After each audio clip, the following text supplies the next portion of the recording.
You know, I never get enough sleep. It's always my fault. I have the option of sleep, but just never take it.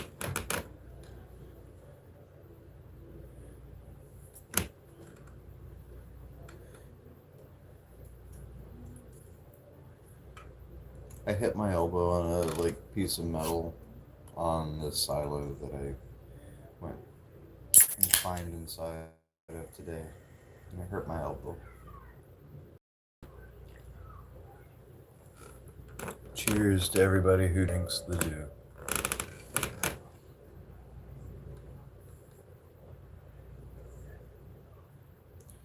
What's the point of living in the mountains if I can't drink the dew from the mountains?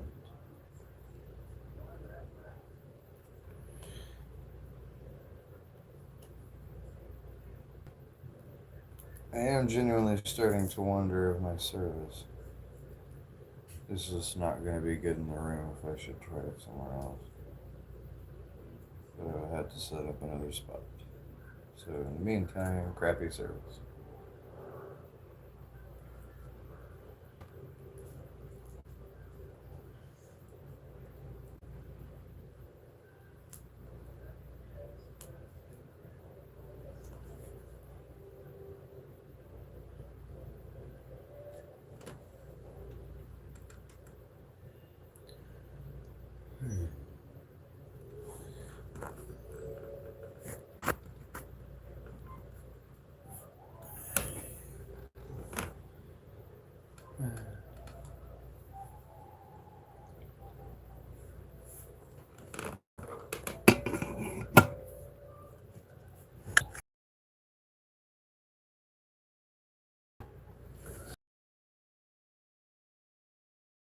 Da-da-da.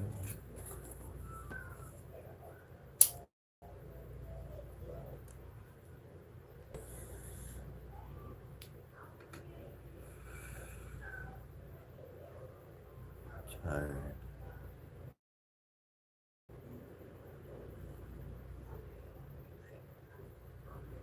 Been tired for a long time. It's just not culminating.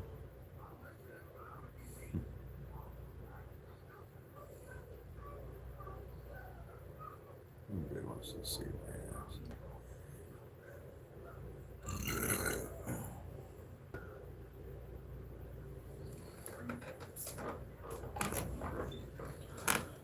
Wait.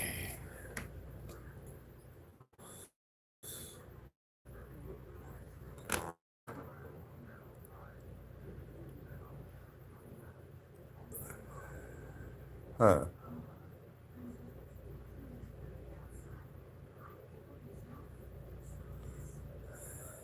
I have no clue what you're saying. But welcome to the chat.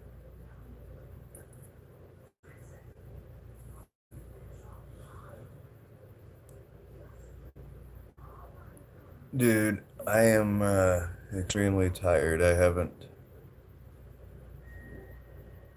don't sleep well. On my days off, I spend it doing shit. And that sucks.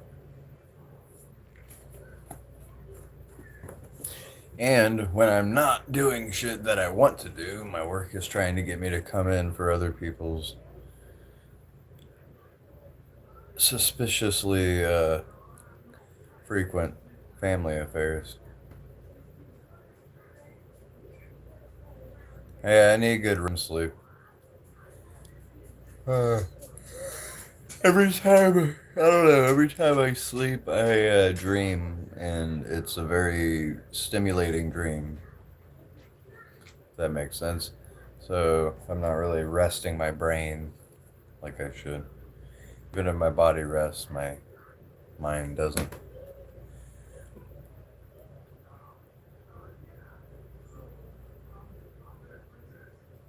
Welcome to the chat, everybody, by the way. I'm just chilling here, probably gonna bitch for a couple hours and talk shit and see how everybody's doing. By the way, Jack Black, uh, welcome to the chat.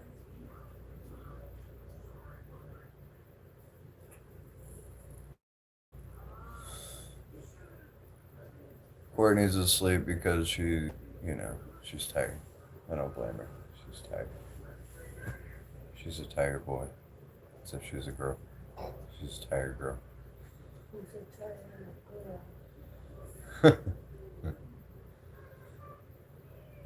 My old dog Lola just lays there now. She makes me sad sometimes. She's not as jumpy as she used to be. Though, if you have weed or food, she will get her fat ass up in a quick second to come over and obtain some.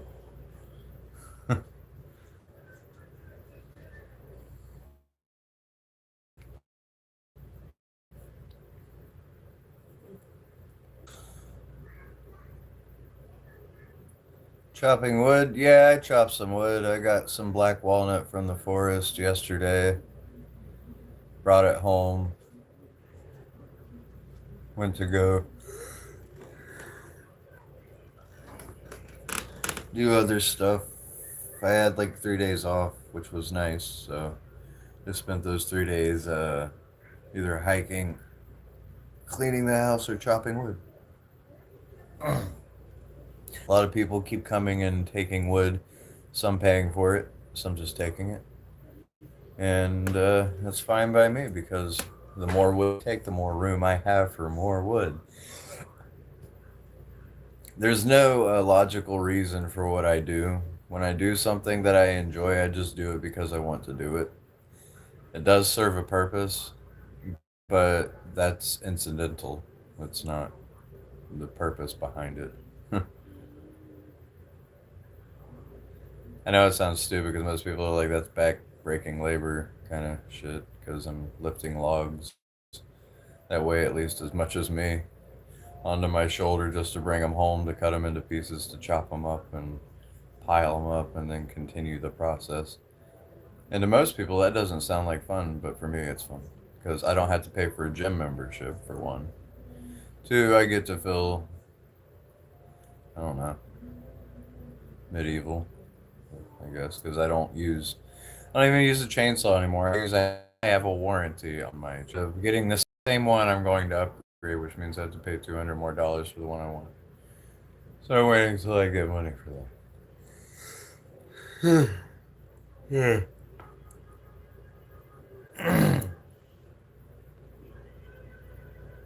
Sorry, we went in and out. My Wi-Fi is being currently used by everyone else, and my data sucks on my phone. But we're giving it the old college try today.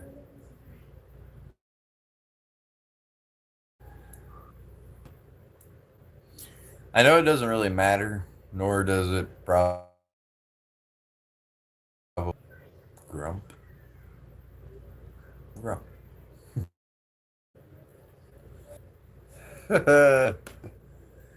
That's a real crowd splitter.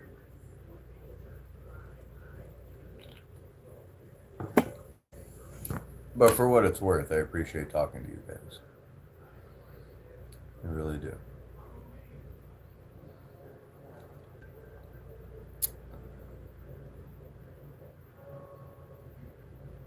It's starting to become spooky season pretty soon. Everybody likes spiritual shit and the undead and cryptids and creepy shit that humans like to do whenever it starts to look like it's dying outside.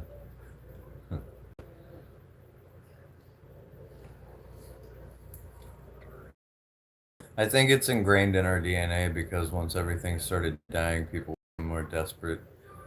Like here's historically, and the worst of the worst come out and pillage and steal and kill.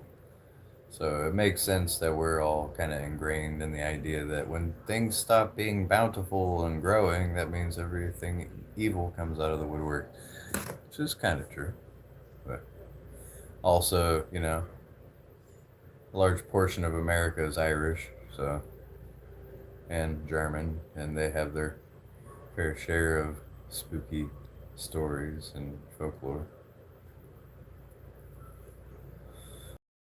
I have dabbled in the occult. I have gone from multiple different, Protestant and Catholic backgrounds, and I studied a lot of theology and everything, and I have yet to really encounter anything that makes me believe that there's anything supernatural. I do believe that there are creatures that we don't know about because I've seen a few, firsthand, and I've seen some phenomena that I can't explain, but I don't jump to ghosts and everything myself.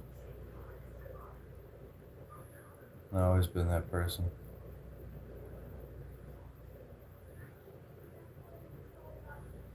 Anybody got any ghost stories? Any spooky shit they've seen? I've been to haunted places all over.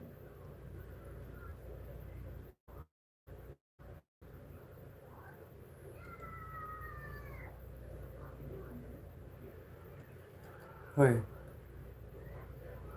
blood magic's pretty fucking twisted. It used to be in a little cult. A cult.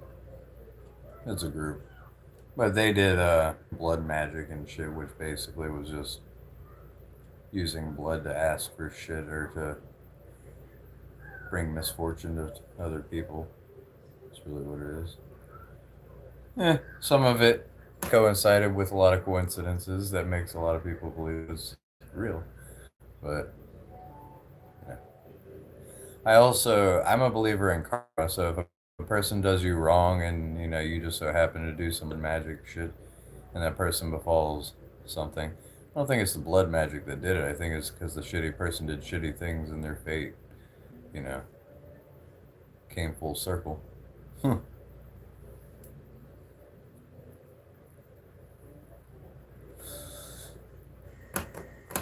But one of my buddies, he was in the occult like me, and they're not gonna say any names, but they basically put a curse on somebody essentially because they wronged them. They took a significant other from them in a fight, and they didn't go to jail for it. So they did a little blood magic, and then 2 weeks later, that person got in a violent car crash and was cut in half. Now, let's just say this person that did the killing of the person's friend, the one that ended up dying from said curse, was a speed junkie, an asshole, and, did not obey traffic laws. So it was only a matter of time. Hard to say it was the magic that killed him. I would just say that him being a douche canoe driving around in his Corvette thinking that he's, fireproof and metal proof was in fact not correct. But my buddy still believed that the blood magic did it, so he was like he really immersed himself into that shit, and now he's a violent schizophrenic. Who'd have thunk?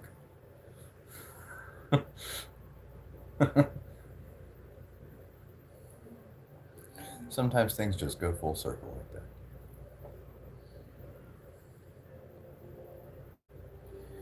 Y'all ever have anybody that do something sketchy on the spiritual or, you know, occult or witchcraft kind of shit and something actually ends up happening because of it? Do you believe it's coincidence? I believe it's coincidence or fate or karma or whatever you like to call it.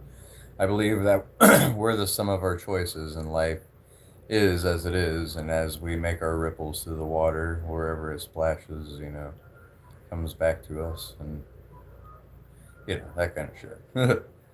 Cause and effect. That's my belief, but everybody else likes magic. They like the idea that they can just cause self harm to themselves to put a little blood on parchment and then burn it and think that it's going to actually cause something to happen. I'm not sure if it does. I myself don't really think it's a smart idea to drain one's, vital essence to, put forth a curse on somebody because you might just curse yourself with a little bit of blood poisoning. Because not a lot of people understand basic sanitization, standards whenever it comes to anything medical or anything like that. Yeah.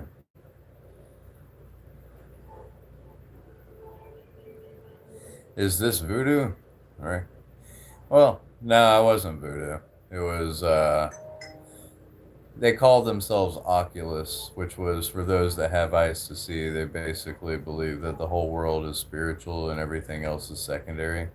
Like the mind is the source of all shit, and the physical world is just an illusion. And they believe that blood is a very powerful conduit to making things happen, and so on and so forth. So, yeah, I was in a little occult thing whenever I was. I say younger. I'm only 33, but yeah, I was about 18, 20. I had a buddy, had an asshole, killed a significant other of his, and since he felt slighted from the loss of his loved one, and the guy didn't go to jail for it, he decided to do a little blood magic, and the asshole that ended up killing his significant other later, 2 weeks later, decided to get himself in a car wreck and get cut in half. So, I've seen a few things like culminate where you can attribute the bloodletting and parchment burning shit to what happened, but I believe it was just cause and effect because the dude was an asshole and he was a speed junkie, and it was only a matter of time that he was going to get himself flambéed by another car.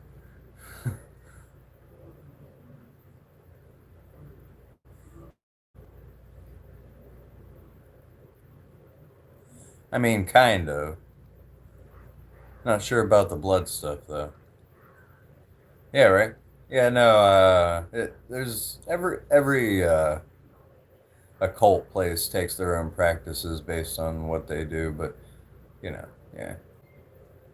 A lot of people believe that this is all what do they call it? Simulation. They think that the world's a simulation and that physical matter is nothing more than an illusion. Same as the pain that you feel, same as, the fart that you fart, the burp that you burp, the food that you eat, everything like that you do apparently is just illusion. It's a very convincing illusion, but a lot of spiritual practices believe that, everything here in this world is secondary. It's but a shadow of what's really real.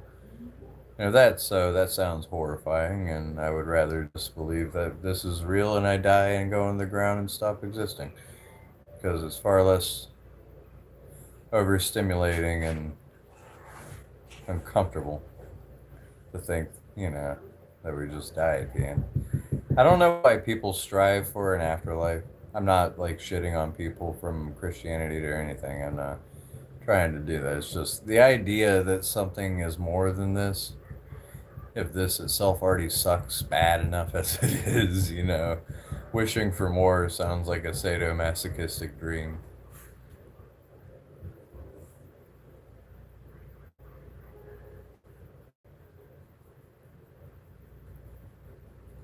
Exactly.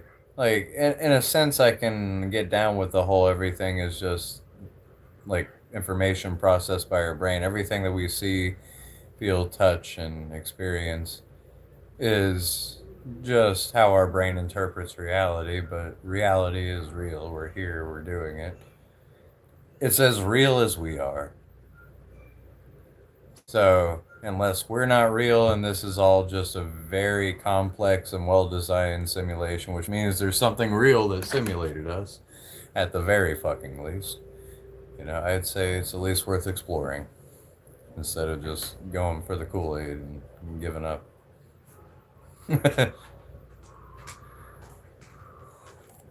Physical reality is fun.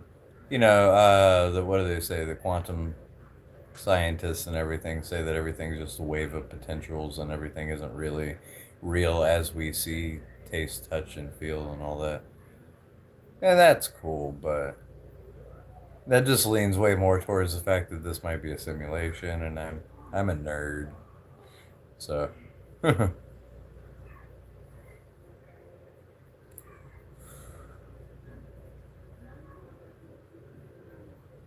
Yeah, well, that's true. I think maybe people are like so slighted by what's going on in their physical existence that they're like, there's something better than this kind of thing.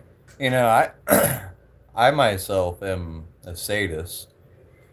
I don't know if you can tell, but I lack empathy in some ways. And I get angry at certain groups of humans, you know. And I like the idea of Valhalla being real. I've been studying the Norse mythology, the Swede, Danish, and Norwegian culture. And I know it's not probably true at all, but I like to think, it seems like there's some honor behind it, I guess. Like if I were to die in glorious battle, I go to a place where I get to eat, fuck, and fight, die, and then wake up again at the table and eat, fuck, and die again.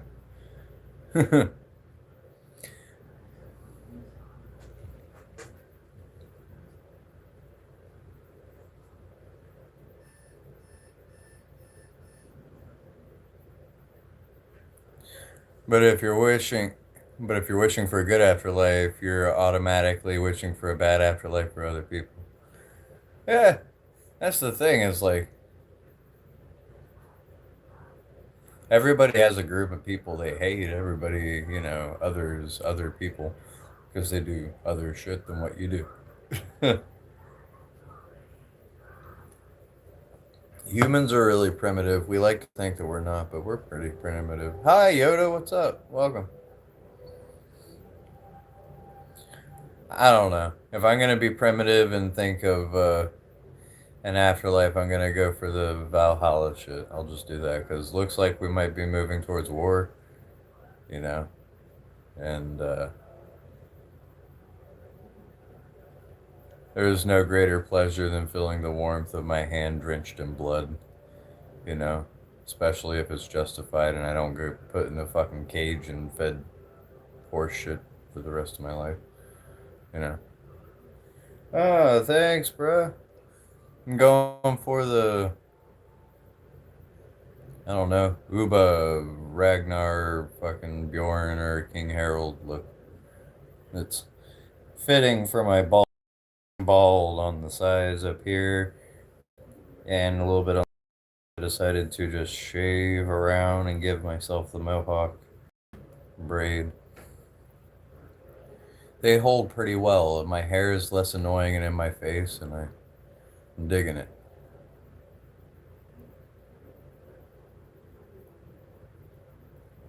I look like Balder from God of War. Dude, that game actually has some funny scenes, like whenever he's like, ah, ha, ha, ha, your father is right, boy, you are far from ready. Now, if you'll be so kind as to hold this for me. Thank you. that was that was cinematic genius. Whoever did that, whoever put together the God of War Ragnarok games and stuff, they definitely put in some effort, especially for the voice actors and simulated behavior patterns and everything. I like watching it. I watch it like it's a movie, almost. Sometimes I'll even watch other people's reactions to it just because I have a piss poor, meaningless life whenever it doesn't involve my children. Like, my family and kids are awesome. I have a great life, but whenever I'm by myself, I will watch the most boring shit. I don't think it's boring, but most other people do. Maybe some of these issues we have are because half of the people think the other half people deserve the hellfire. Well, that's the thing. I think humanity's biggest obstacle to overcome is to understand each other instead of to belittle and other each other. I think us coming together and trying to understand each other to the best of our ability. There's always going to be a group of people that you can't really understand. You can't really help them. They're just going to just halt progress and hurt people. And I like to think of them like sick people, like just put them out of their misery, like pedophiles. They're never going to get better. There's nothing about them that deserves to exist on the planet. They could die, you know. People that are absolutely deranged and go around hurting people that don't deserve it. That they don't really serve a purpose, do they? Except for putting them on the front lines in the battlefield, you know.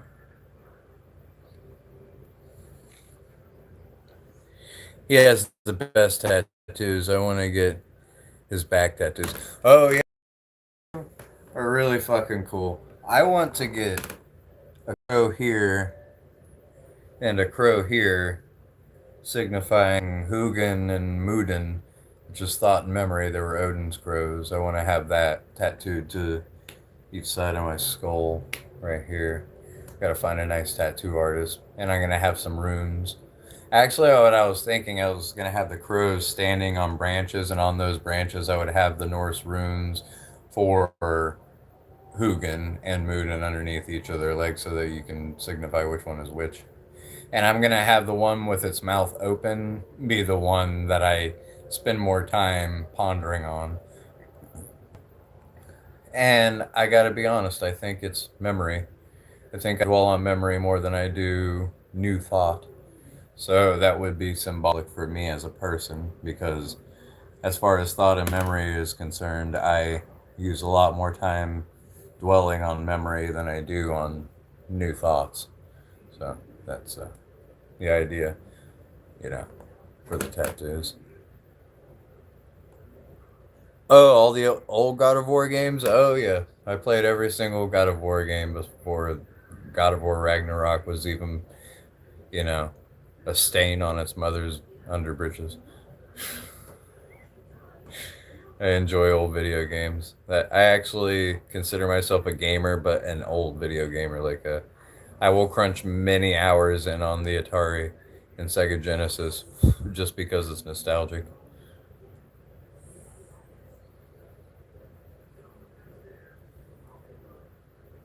Oh yeah, sleeping with the women. It was Aphrodite's or whatever. The dude that was the giant that was stuck underground that made Pandora or whatever. It was his wife, I think. The one that ends up trying to kill you and you end up killing him, and then you try to save Pandora, and then you don't save Pandora, and then he kills Zeus. I remember the old games; they were fun.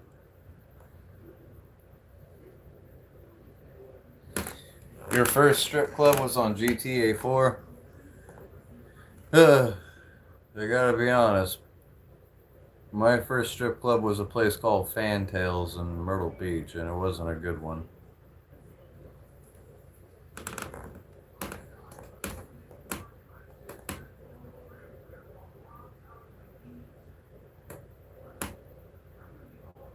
Hephaestus. Yeah, it was Hephaestus. He was the guy that uh, worked together with Zeus, and then Zeus found out he was trying to help Pandora and punished him and tormented him and humiliated him and everything. Pretty sure he was the one that fastened all the chains and stuff that had Kronos carrying Pandora's temple in the first place and all that other shit.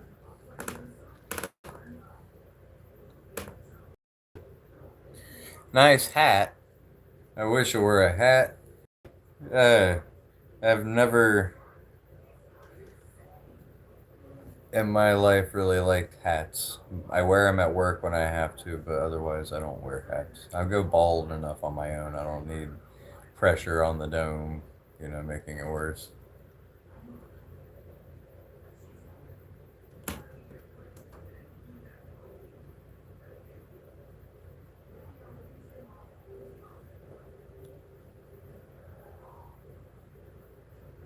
You took gabapentin. Isn't gabapentin something that you take for seizures and like chronic pain? Pretty sure.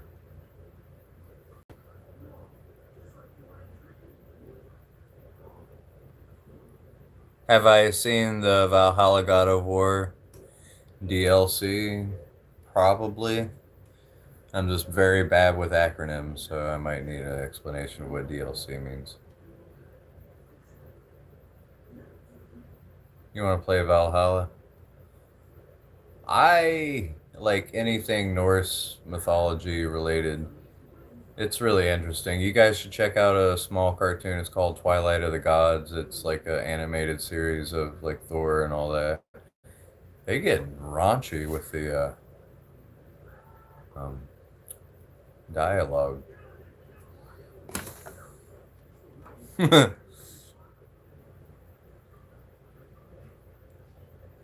Oh, it's the extended storyline of God of War Ragnarok. I do watch a lot of shit on YouTube trying to see if there's any like hidden like scenes with Tyr, any Easter eggs leading up to where the new God of War is going to be, whether it's going to be in Egypt or if it's going to be in somewhere else.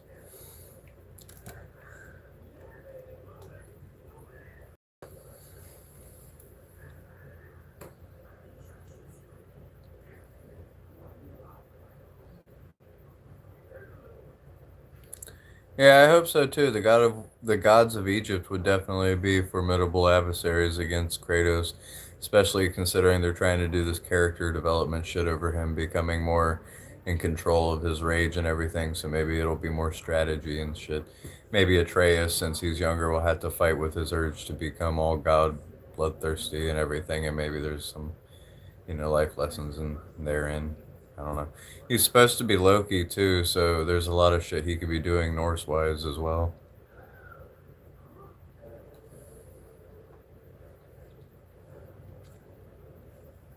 Well, I mean, Japan would be good, but he'd be fighting a lot of 30-foot skeletons like Shidokara and all them and stuff, and a few other, you know, uh, entities from Japan. Yeah, it might be interesting actually.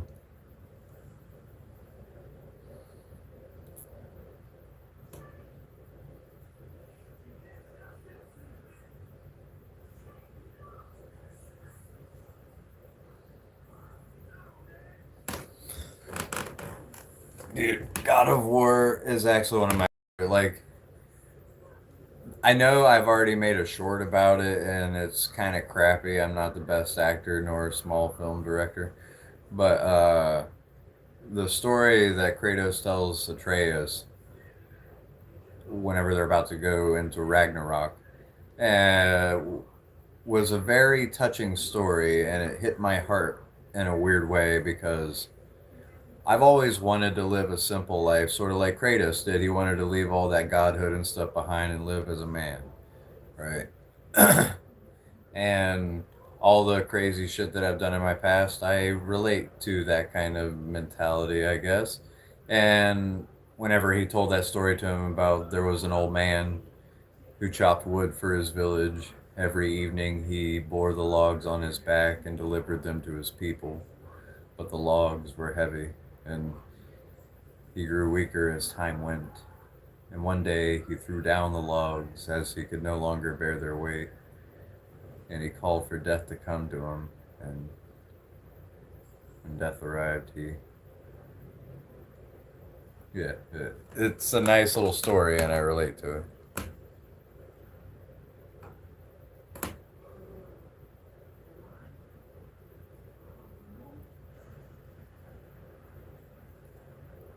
Ascension to Valhalla.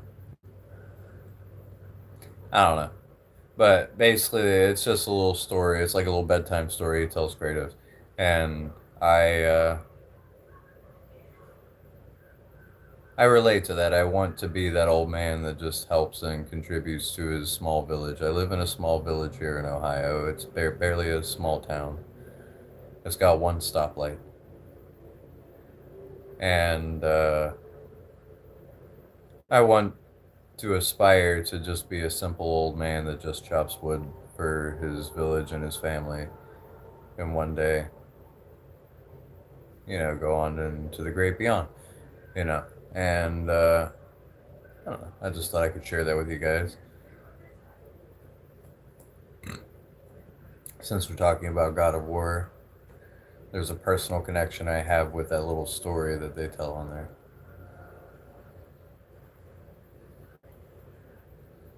We have a lot of stoplights in my town. They just don't work. Yeah, yeah. I've lived in a few of those too. Hemingway, South Carolina, is a notable one. Mars, get Valhalla. If you play the old ones, Valhalla will make you shit bricks the first 5 minutes. Holy shit, yeah. Dude, there's some games that I want to play that I haven't played in a while.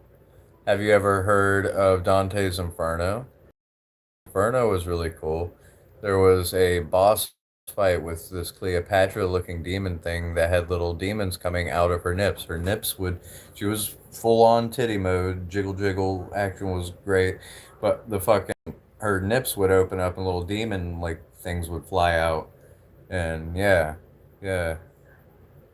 You ever look up Dante's Inferno? That's a notable one to play since we're talking about similar game styles, you know, God of War, you know.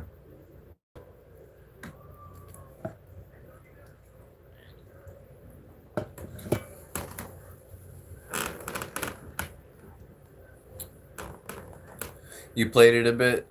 Oh yeah. It was an interesting game. I always played it high and extremely drunk.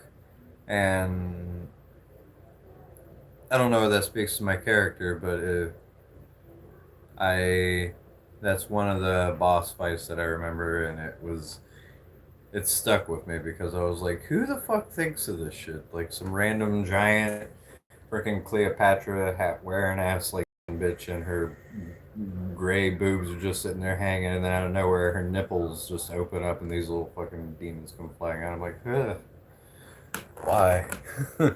It went from sexual to uncomfortable really quick.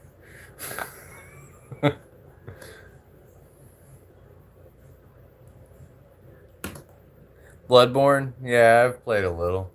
What's another notable throwback that we can talk about as nerds? I keep bringing this up. I forget who I talked about it with, but I like the Left 4 Dead games. I like all the Resident Evil games. I like the BioShock. That was fun. I played all the Assassin's Creeds. They were pretty fun. Um, Medal of Honor back in the day, like back in the day, like PS1, if that's even back in the day. Medal of Honor was like the like first cool game before Call of Duty became a franchise. There was the 007 games. I remember that. A lot of the like games like the original Resident Evils were like PS1, 2. They were fun. Then they devolved into something else. I never stopped enjoying playing them. It's just, you know, graphics got more intense and storylines got a little gayer, but it's fine.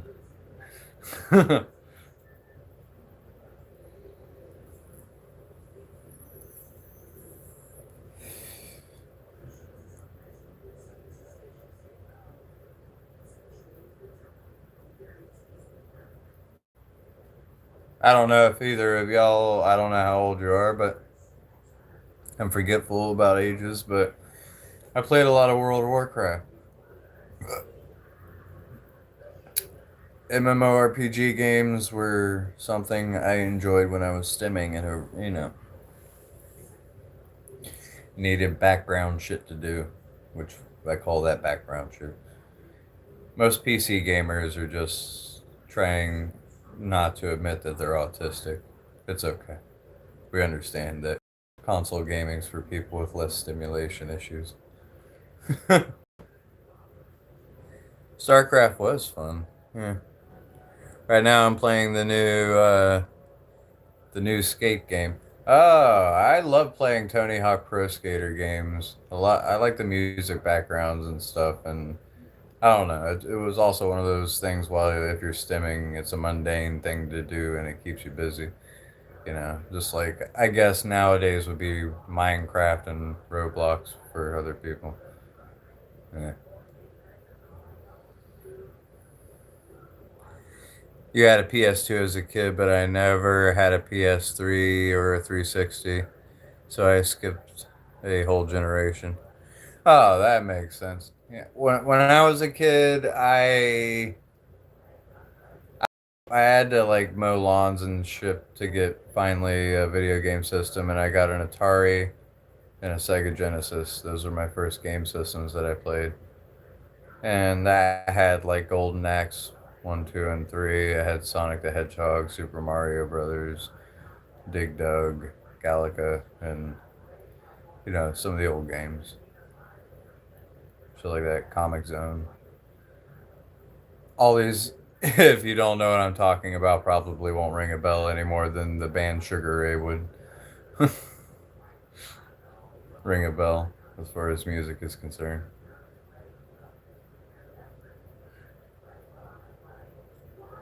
You love Comic Zone? You know what I'm talking about, man. That shit was the bomb. I have no idea why it has the shittiest graphics. It's literally like you're fighting on a comic book because the game's about evil dude getting into a comic book and like trying to kill you and shit. But it's fucking awesome. Comic Zone was the shit. And it forever cemented in my memory as one of the goats as far as like Sega Genesis games were concerned. I mean, you also could play it in arcades and stuff too. It wasn't just there. There's a lot of games that I grew up with that were started off either as arcade games or became arcade games along the way.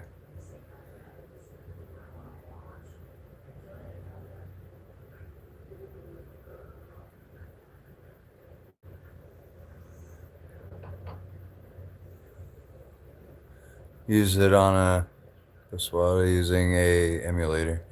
Okay. All right. When I was a kid, internet was in existence, but it was like dial up DSL shit. Like it screamed at you, and you couldn't be on the telephone at the same time while using the internet. You know, I was really just sending emails and maybe pictures and stuff back and forth. But it it evolved quickly. But when I was a kid, people still used cord phones and had fatback TVs and used VHRs and VHSs. Yeah, VHSs. Sorry if y'all hear me farting. I am gassed up and I don't think you can smell it over the fucking thing. And most of y'all are dudes, so you probably don't give it. But I'm really gassed up. My fucking stomach and lower back hurts, so I'm gonna be farting through the duration of this shit right here. Look at this freaking death trap just sitting right over my head. Look at that. This shit can come right down and just chop me in the head like this. Take me out. Just take me out. Look, take me out to the death land. Take me out to the morgue. I don't like life that much anyway. Oh, and this song I'm singing is gay. Why don't? I'm not good at rhyming. The point is I have a frickin' sickle, a scythe, just sitting here, like ready to kill me at any moment's notice, just sitting behind my back. That's how much self-esteem and self-preservation skills I have. Right there. That's how good I have them. They're almost non-existent. Hey. Whoa, shit. When did I first started using the internet? I didn't start actually using the internet until 20 like 13. I was a alcoholic and a drug addict and I had to do work like vinyl siding and roofing and shit.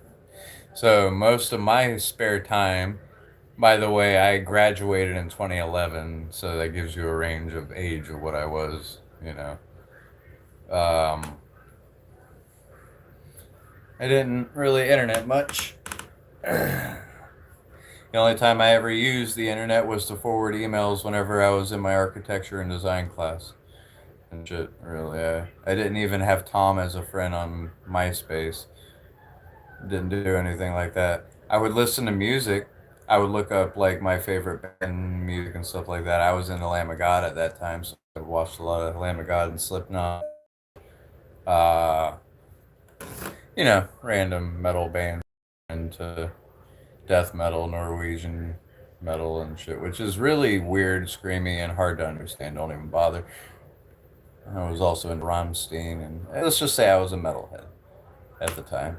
So the only use I had for the internet was to pre-order trip pants, chains, or different gothic accessories. You know.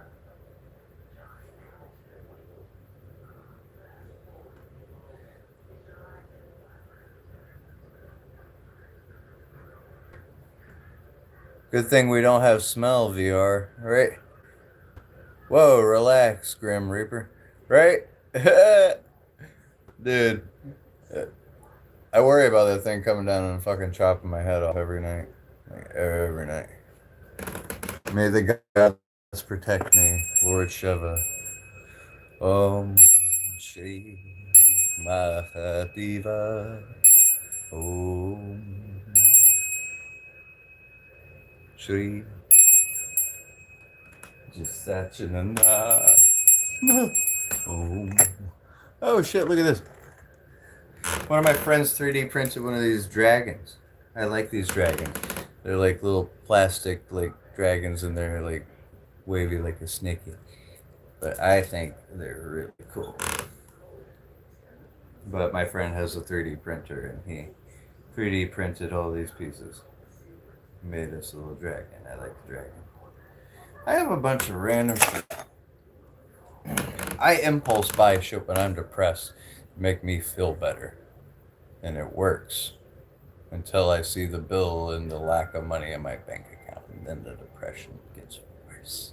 No, wait. It trades off with anxiety. That's what it does.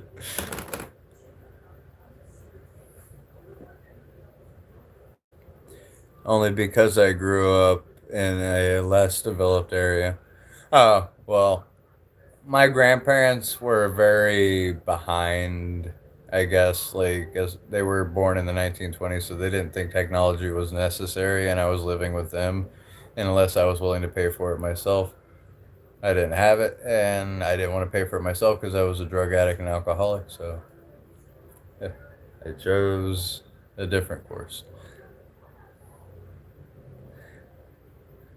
That reminded me of the Grim Reaper from Castlevania, where the soy the fr- with oh yeah, where the scythe floats around. Yeah, takes it soy. Dude, dude, there's some really badass like presentations of like the Grim Reaper back in the day. Like some some people have some hella good art. I like watching a lot of the Studio Ghibli movies and stuff, and some of the art on there was pretty badass as well, especially for the spirits and stuff. Like let's just say Spirited Away, Graveyard of the Fireflies, Howl's Moving Castle, shit like that. It was really good animation. It was really underrated, and I think a lot of people would appreciate the art if they checked it out today, but there's so much animation out there today that people probably have already watched it and don't even know they've watched it.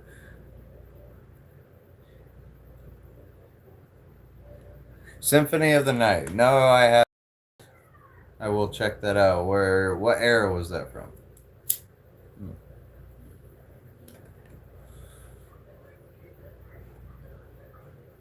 I am a motherfucker tonight. I'm gonna shit my pants. Not really. Look at my little Lego Michael Myers. He's so cool. This is my little Lego Michael Myers. Say hi. Hi, Michael. Say hi to the people. You get back on the TV and protect us from whatever. I also have a duck. He says hi. Quack. Sorry, I got a lot of random shit. Like this obsidian blade and deer femur. It is a knife. It is cool. I like it. Right. Oh, I never ended up sharpening this anymore. Freaking Mjolnir 12-pound splitting maul. Never ended up sharpening it any more than I already did. I got the edge like that, but I didn't de-rust or de-corrode it. Heavy bitch. She heavy as fuck. The fuck is heavy? That thing's heavy as fuck.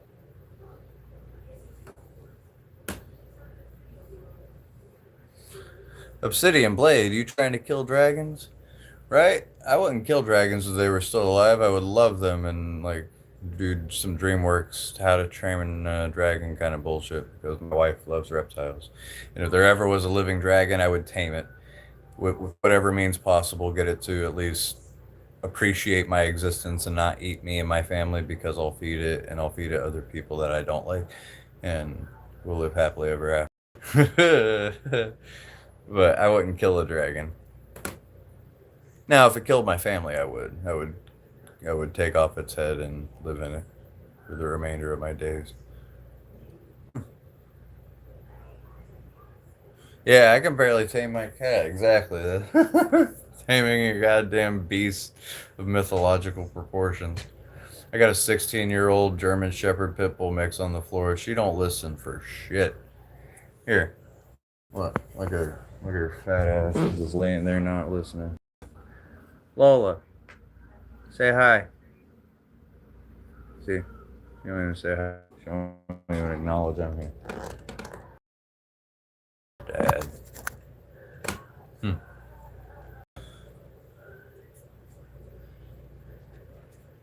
Oh shit, my phone's at 5%. I'm gonna have to figure out a way to make that not happen. I will return momentarily. Whoa, my noises.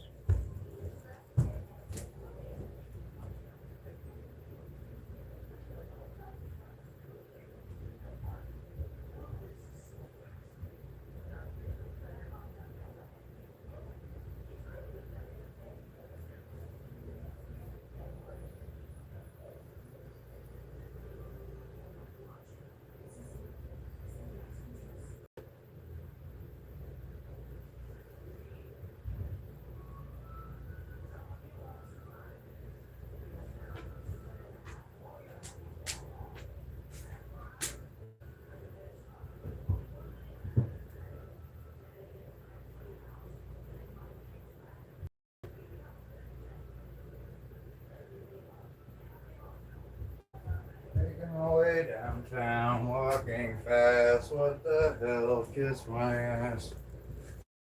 And we're back. Let me hook you guys up before you die on me. And then I will show you the things that I brought because I'm on this.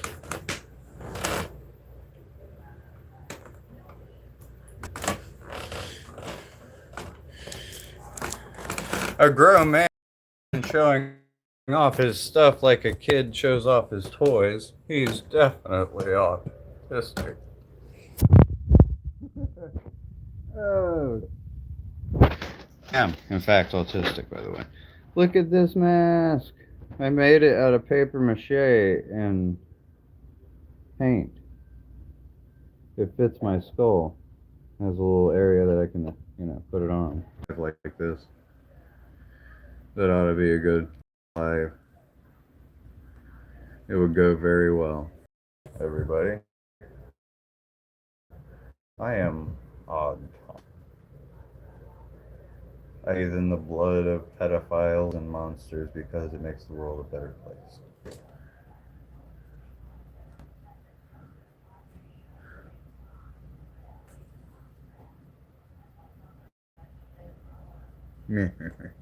Oh yeah, cats, they're independent black women that don't need no. Alright. Right? Red Skull. Right? I thought the same thing. It's just a pain in the ass to get on a face. And it messes with my pretty hair.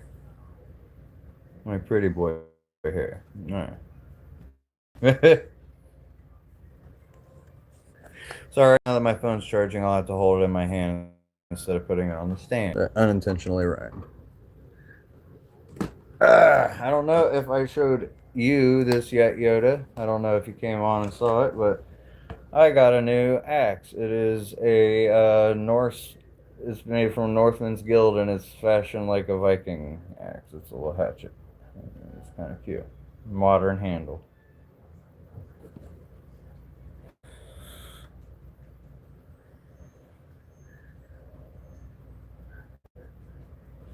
It even comes with its own little sheath, its own little holder. I like it. It makes me happy. It makes me feel like a Viking.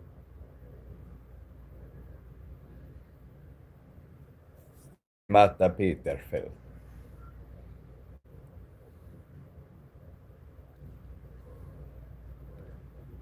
I like my toys. Since I make money and I don't really spend it on dope anymore, I spend it on dope ass shit.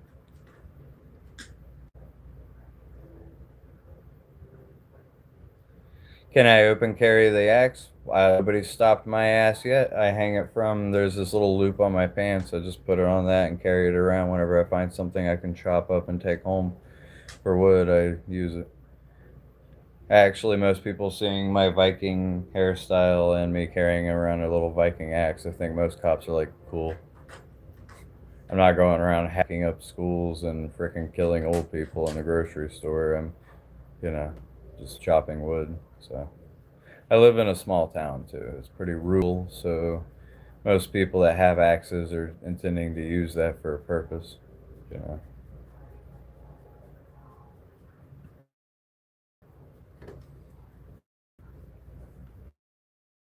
technically you can open carry whatever the fuck you want by institutional law, but there's always little loopholes and shit like that.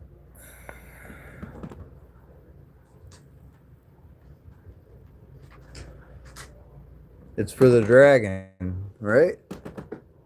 It's for the one day that dragon comes and fucks around and finds out, and I gotta, chip off at its scale till I can get to its heart.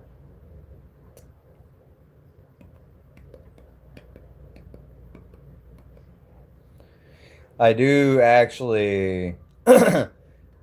I secretly hope for the day that somebody or a random animal attacks me so I have the chance to go completely berserker. Because I have a lot of pent up rage and aggression. I am a trained kickboxer. I did taekwondo and Brazilian jiu jitsu and Muay Thai. I'm pretty good at weapons work. I do a lot of heavy lifting with carrying wood and chopping wood. I've I've been pretty successful in my life as far as self defense is concerned. So I pray for the day that somebody fucks with me, so that I can go full berserker mode. And yeah, so I often find myself in the woods, hoping that a black thing comes by me, so that I either die in glorious battle and go to Valhalla, or I have the head of something that killed me. And yeah.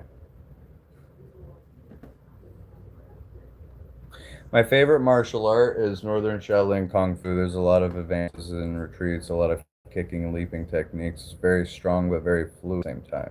Very complicated martial art, and I'm still to this day trying to practice a few sets.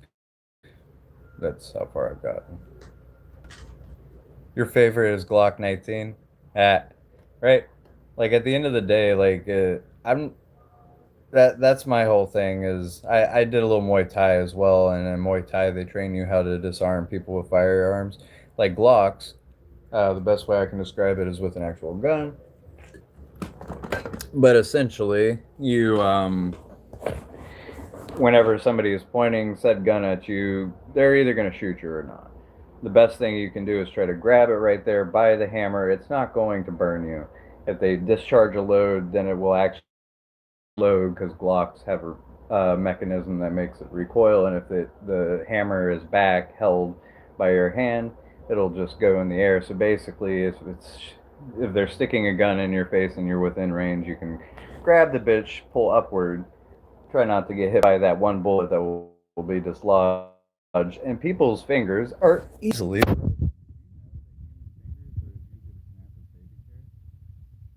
found out because I've broken about 15 fingers in my life through acts. I've actually disarmed in Little Beach. There was this random crackhead who was trying to rob me. He had a Glock 19 standing, and whenever he tried to shoot me, I grabbed the gun out of my way and shot at the wall in the convenience store that I was at. I broke his thumb backwards, took the gun from him, and proceeded to kick him in the face multiple times. I did not go to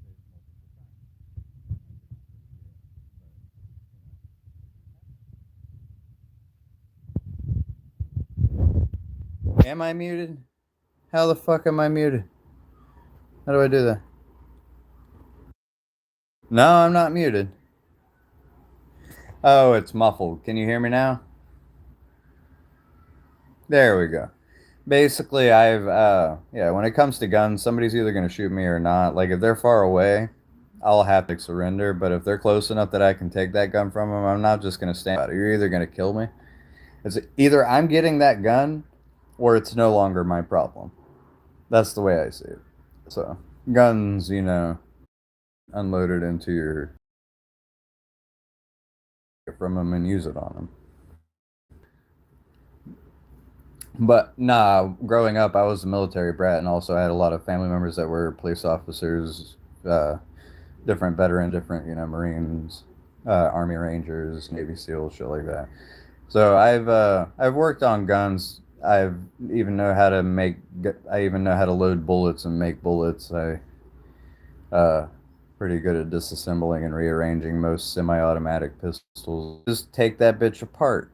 If you know how to disassemble a gun with ease, you know, it's kind of a talent to have. About where I was about to be robbed. It was over off of 544 in Myrtle Beach at some convenience store. It was a kangaroo. Somebody tried to shoot me. I grabbed the gun out of the way, pulled it from him after breaking his thumb, and I actually disassembled the Glock to where not only the magazine was out, but the hammer, everything. I took the firing pin out and everything, like really quickly. And it was actually one of the most badass moments of my life. The adrenaline was pumping like really hard. So guns are cool, but most people are pussies and think that people are just going to cower just because you pull the gun. But if it can't fire, then it's just a paperweight. If you can grab that bitch in time and hold back the frickin' uh, around the barrel, it will shoot, it will dislodge the charge, and then it will lock up on it. It will misfire, and you'll have to actually take the magazine out and physically unload the magazine. Not the magazine, but the fucking uh, chamber. You have to empty the chamber and possibly undo the gun and put it back together. Sometimes, whenever there's really shitty Glocks, they like to, you know, lock up on you a lot. And that's the best part about being a gun expert is that you can understand the mechanisms of the gun. You can understand its flaws as well as its strengths. That's the whole reason why people have their favorite guns and stuff. Myrtle Beach, LOL, right? I learned how to do it in a Krav Maga class, actually. I learned that whenever I was in um, Texas, actually. We lived near a military base, and there was actually a Krav Maga center there that actually taught you how to basically use other weapons around you in your own hands to basically kill people. That's the whole point, is to just fucking annihilate them as quickly and effectively as possible. It's understanding people's stances, understanding people's weaknesses, understanding the human anatomy to some degree. Krav Maga, actually, if I was to really say it, would be my favorite, most effective martial art. It's an Israeli martial special forces favorite. But I would say the most effective martial art that I know of would be anywhere from Krav Maga to Brazilian Jiu Jitsu. You know, stuff like that. It was pretty good. Yeah, pretty good.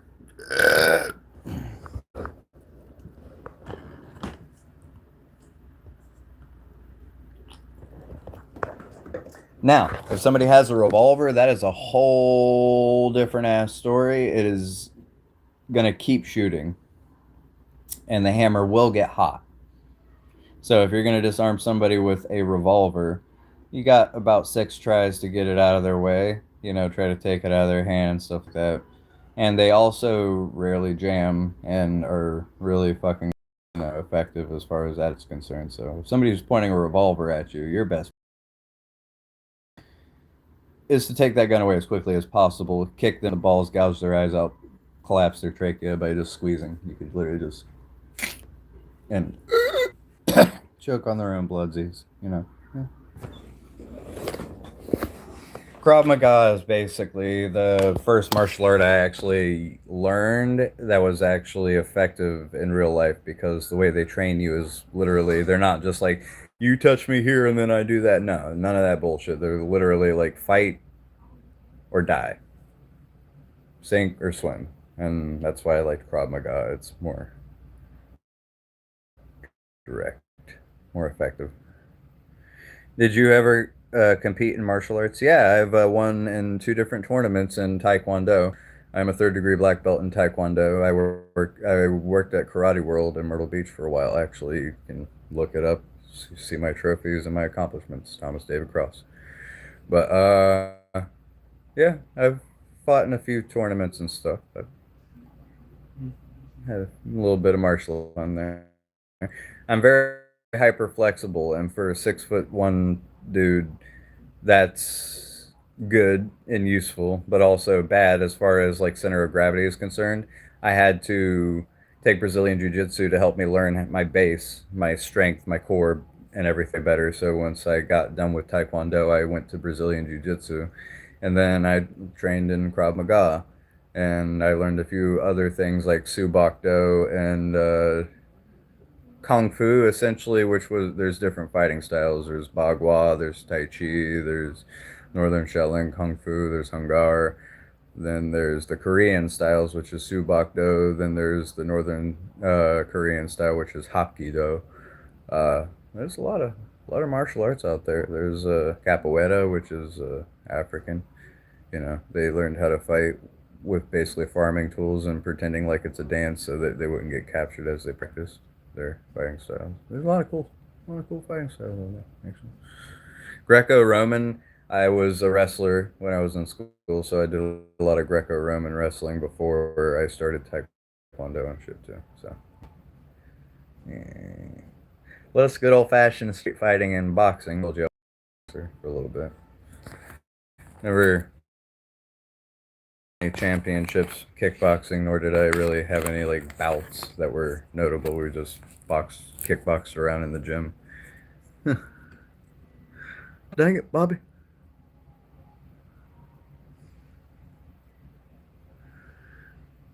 We you still do some groundwork in judo?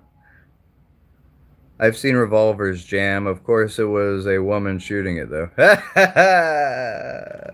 Of course, it was a woman shooting it. The only one that would ever like jam a. Well, it depends on the type of revolver too. Like each gun has its make and its flaws and its capability. Most people buy their guns for the weight. They don't think about like accuracy. Like they're worried more about accuracy and how comfortable it feels in their hand, and they're not always worried about the mechanisms and how unreliable it is in real life situations because they jam a lot.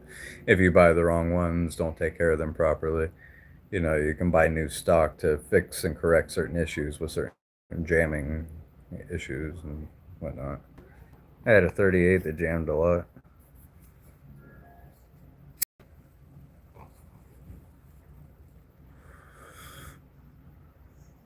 Yeah, but who needs to learn martial arts when you have pocket sand? Whoosha!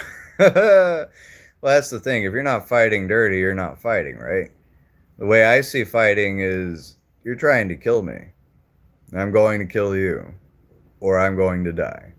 That's the way I've always went about martial arts because I grew up in life or death situations all the time because I was basically related to people that were either in the military or were gangster, drug addict, white supremacists. And that's not proud of it, but that's what my father was. He was a white supremacist and he sold drugs, and I was around people of ill repute, and that's why I was a drug addict. But I don't need martial arts if I don't go outside, right? Martial arts, your body and your opponent, and to realize never to underestimate a single soul, because everybody's capable of killing you, especially with guns. Literally, a baby could point a gun at you and kill you. The person that takes you out of this world could be somebody that still shits their pants. You know, like it's not hard to pull a gun. Any bitch ass motherfucker can pull a gun.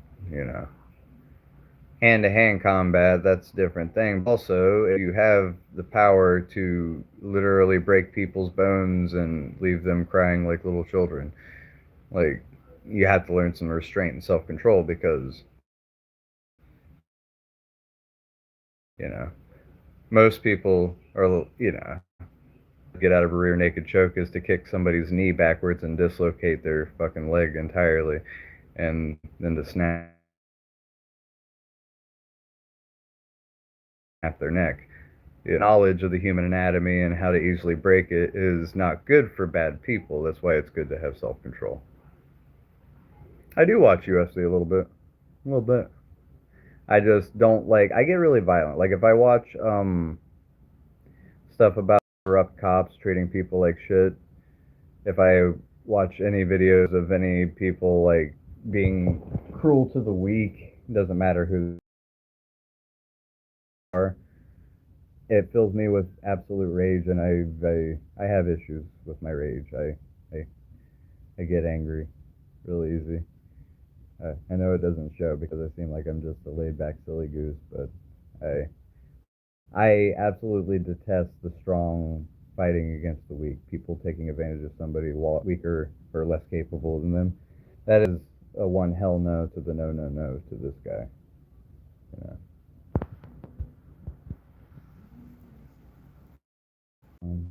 There we go. Yeah, I am mixed race. My mom is from Yemen.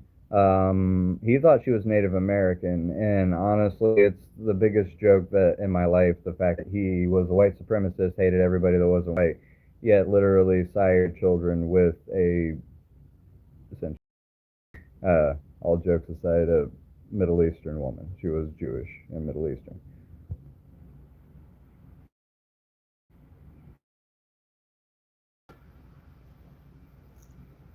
Glad most people recognize that. Like, I don't know. It's actually when me and my twin brother turned 6, he found out that my mom was Yemen. The whole time he thought she was Blackfoot Native American, and he was okay with fucking a Blackfoot Native American chick. But when he found out my mom was from the Middle East, and her brother literally fought in the Israeli Special Forces. That's where I actually got my recommendation to Krav Maga from, was him, because he was a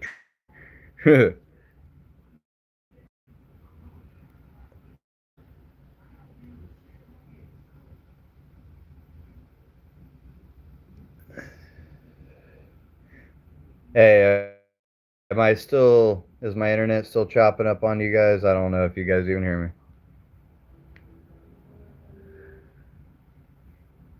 Yeah, it's kind of sad that my dad didn't die first because I liked my mom. My mom was a good person. My dad was a racist piece of shit, but he was also a drug addict, so half the time he wasn't really violent or anything. He was just passing out and farting himself awake and, complaining about his massive sized methadone turds and shit. Getting high on cocaine, shit like that. My dad was trash. My mom was a hardworking woman. She was a nurse, actually, at Waccamaw for a while, so she was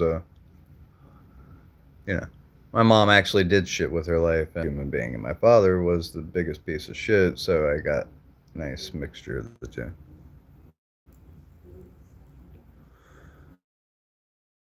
In the past ice age,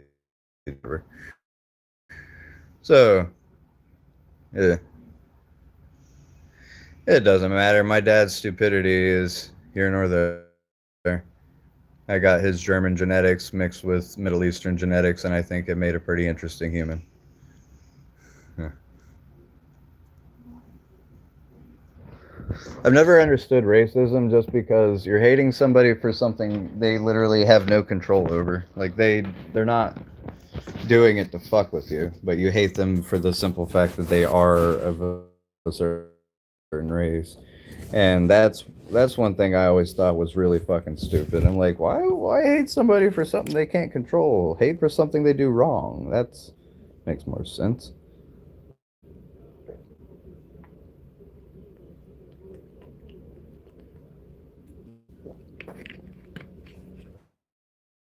But then again, humans don't really making sense things sometimes. Yeah. Sorry, I had to put you down. I needed a Powerade. I am the thirsty. I'm gonna wear this mask for the duration of this video.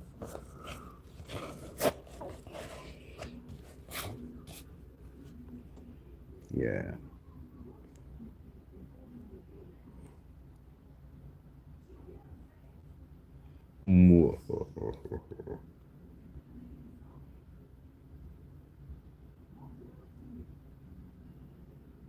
They take too much Tylenol.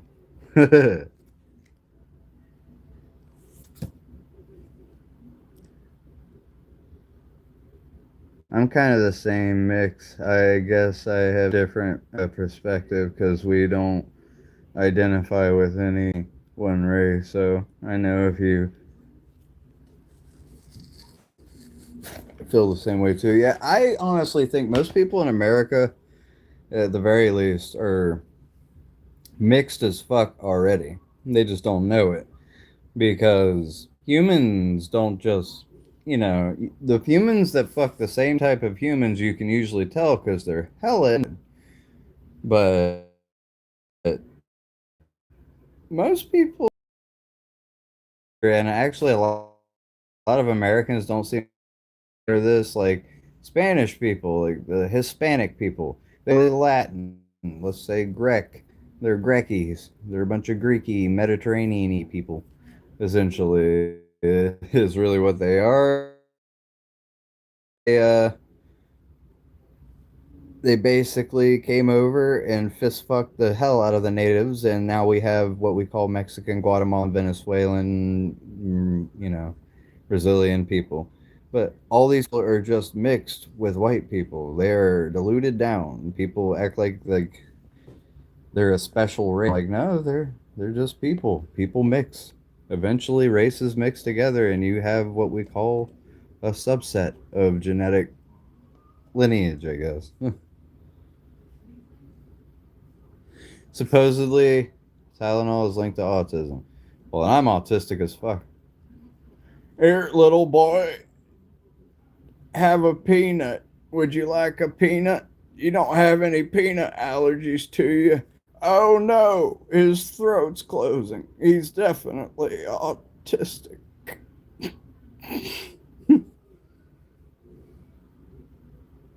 I'm Asian, but I have some the same European in me due to colonization. Thanks, French.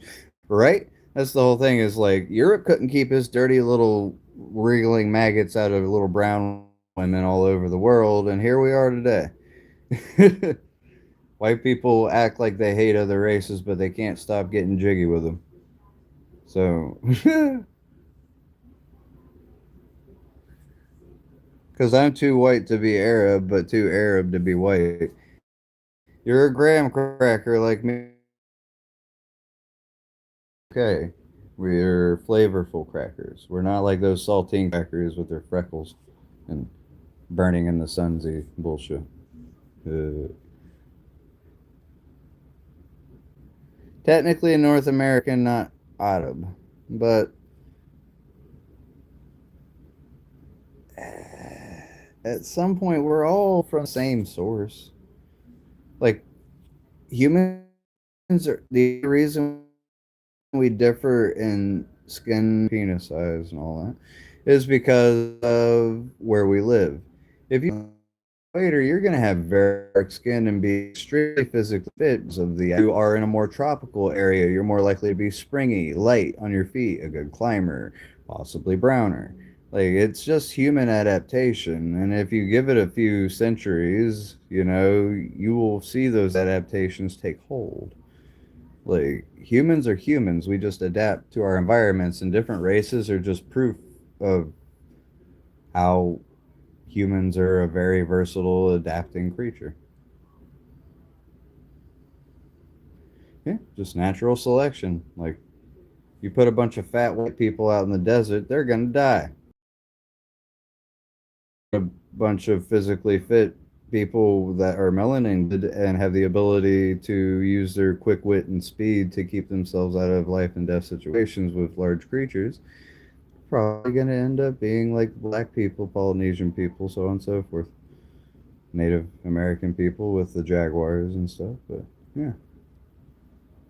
Jews are different. They judge you based off your foreskin of your cock.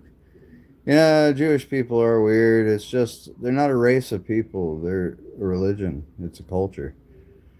There's a lot of Jews, red and yellow, black and white. Let's say, like, there are, like, a stereotypical, like, idea of what a Jew looks like, which is really just a whiny Polish person, but that's not really true. There's a whole bunch of different Jewish people, of all races. The creed it's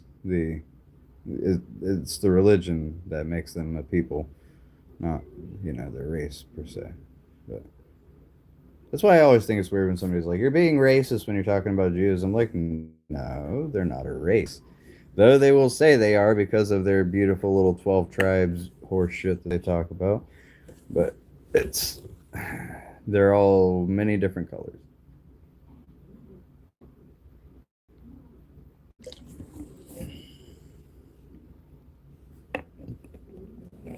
Yeah, they say that they're an ethnic group, but let's just say they're Middle Eastern.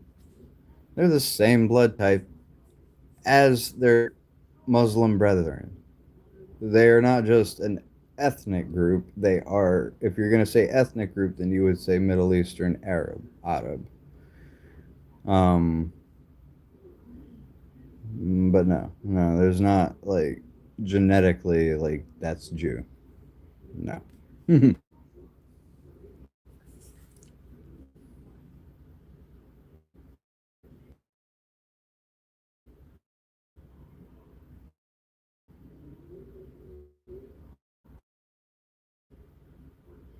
I think name. Yeah, well, that's the thing is that there are certain areas that have a larger quantity of a certain race of people. Like in Israel, you're more likely to have Jewish people be of Arab descent.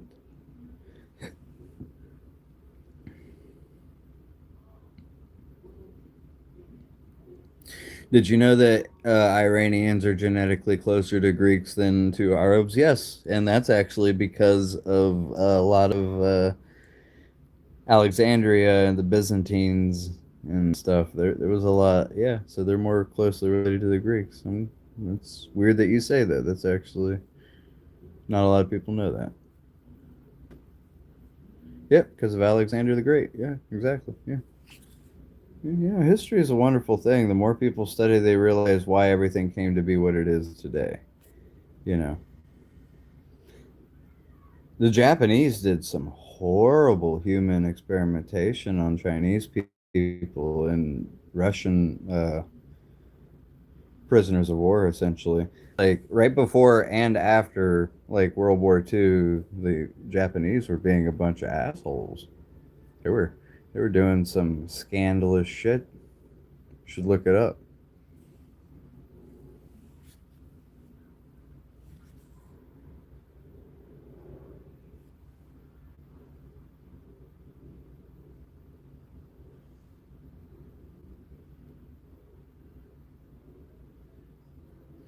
And people think North Africans are Arab, but we are our own indigenous group. Like non King. Yeah.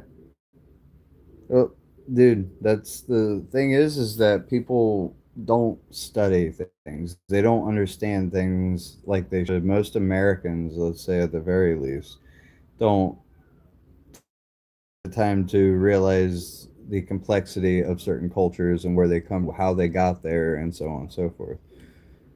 Like, I say this a lot. St. Patrick's Day. People say St. Saint that got rid of all the snakes, and I know what he did is he killed all the pagans. He killed off and coerced people via death and punishment to convert to Christianity, and the snakes were the Protestants. There's not a single snake that has ever lived on the land of Ireland, and his name wasn't even Patrick. He was Welsh. He was a guy from England. He was Welsh, and he came over. And to this day, people wear green and get drunk, basically insulting the Irish people. Realistically, because it was just the pagan people, their old Celtic religions and stuff were not accepted by the Catholic Church and Protestant Church, so they went over and yeah. So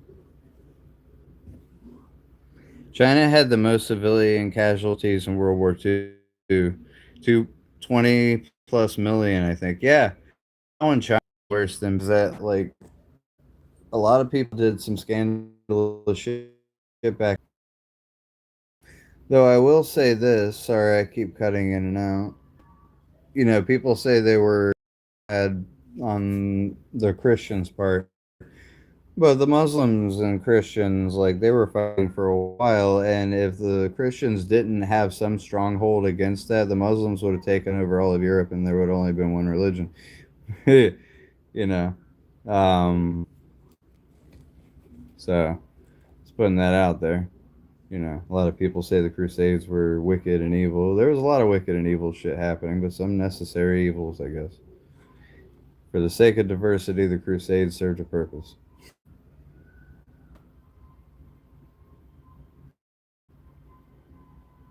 The Battle of Vienna, fucking King Baldwin and Saladin, yeah, King, or yeah, Lord Saladin, the Sultan. If the Ottomans won the in Vienna, Europe would have been Muslim. Exactly.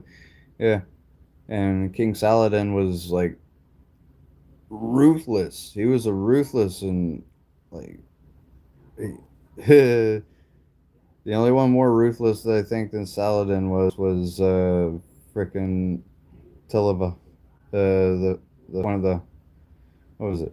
Genghis Khan. Genghis Khan. He was definitely fucking. Whew. He sired many people that today 1 in 8 people are related to him. You pick 1 out of 8 people, they're related to Mao in China. Wait, no wait, it would be 8 out of 200 people. So every 8 out of 200 people that you pick would be related to Mao. Still substantial.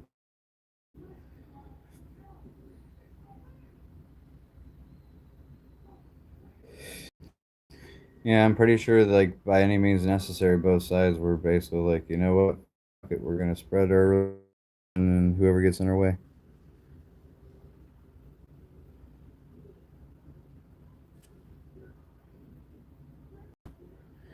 Genghis Khan was not a bad person in the way the Western scholars made him out to be. I mean, he was a family person, and I mean, warriors were warriors, and he just had some ruthless tactics, but he wasn't a bad person. He was just, in his beliefs, he took on a lot of concubines and had a lot of sex. It's not evil to slap your monkey meat around, you know? People do it all the time. Every human kind of slaps their monkey meat around.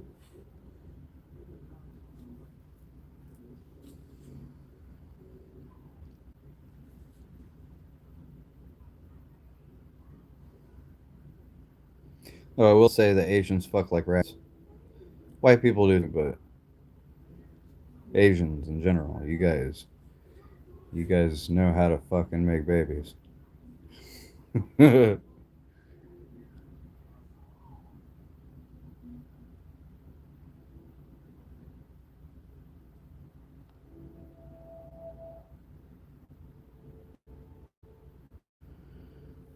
Yeah, it was basically just the Mormons, essentially. From what I read, Genghis's relatives must wait retaliate most of the time rather than instigate. Oh, so he was more of a retaliation to people trying to do shit. He just was like equal rights, equal lefts. Come get it. Well, respect then. Other words, he did not throw the first punch. Yeah, he didn't go looking for trouble. Trouble kept coming on his doorstep because whenever you're recognized as a badass motherfucker, people are gonna try you. And you know, he proved his worth.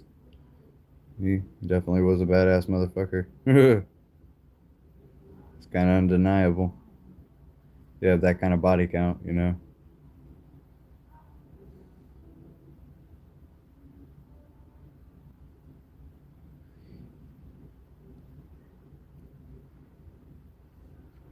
Well, no, you don't take over most of Asia by just retaliating. He was a strategist. He was a warrior.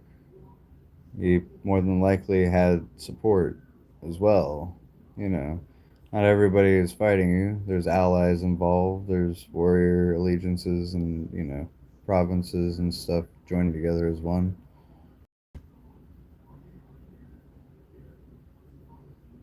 If he didn't suddenly die, they would have took it over it all. Yeah, and it's argued how he actually died, you know.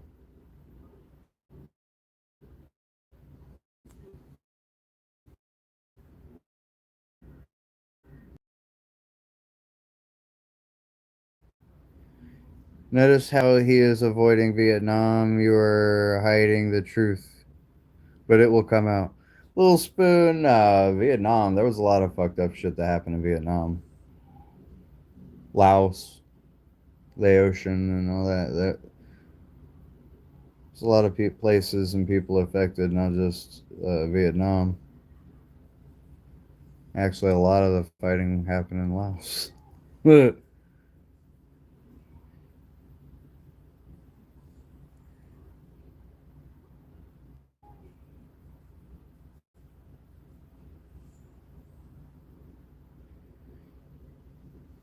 And Islam wouldn't exist. Yeah, right.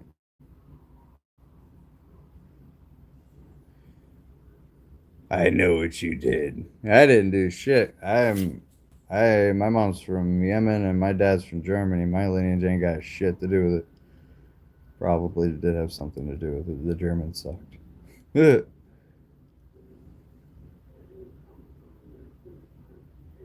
Oh, napalm. That shit was ridiculous. Remember the fucking mustard gas trials? They tried it twice, trying to see how shit would work. Napalm was fucking. They call it dragon's breath or fire. Like it would basically. It's just like petroleum kind of shit that catches fire and burns shit down to the bone. Like if you got hit with napalm, it would like burn you through your clothes, through your armor, down to the bone, like even through it. It was super like corrosive and fiery. More stuff happened than the American War. Oh yeah, a lot more shit happened than the American War before and after. There's a lot of untold history because it wasn't propagandized and thrown out for the world to see. There's a lot of shit that happens behind the curtains and so on and so forth. Last in the Vietnam War, that's what I'm saying. Well, it was a lot of it was fought on Laotian soil. They went after the Vietnamese people in Laos, if I'm not mistaken. Yeah, essentially, that's what it is.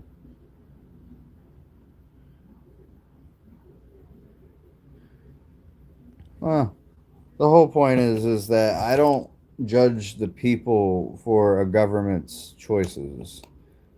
Like, I don't think the Vietnamese people are bad people. I don't think the Americans are bad people. I don't think the British are bad people. I don't think Australians are bad people. I don't think African people are bad people. I don't think people in South America are bad people. I think the governments make them do terrible things at the risk of their family and their well being and so on and so forth. Propaganda and lies make people do terrible things. We, as a normal people, would get along if we didn't have our governments pinning us against each other. It's just a thought. But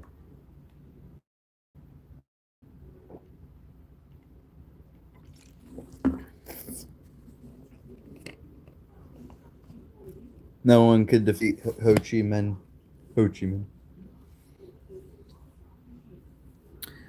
Uncle Ho was a sailor and went to the mountains to make an army of 100 men and liberated his country. There's a lot of awesome tales of how people, small numbers, meager means, managed to get a lot done.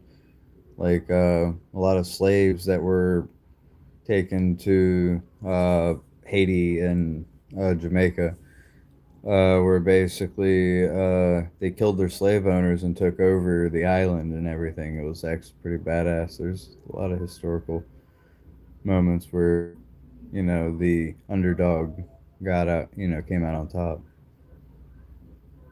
Exactly, it's brainwashing to reduce empathy for the enemy. Yeah, if you consider the other person other instead of understanding them as a human being, whether or not there's a language barrier or not, people can understand each other through their actions and their so on and so forth. But propaganda and brainwashing makes people pick other people as other and uses fear to make them hurt other people, even though we would get along.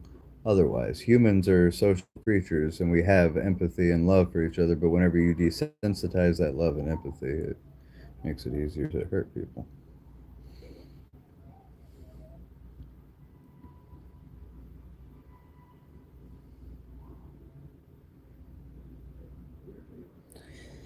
China really shouldn't have become commie. Mao had very little land and power.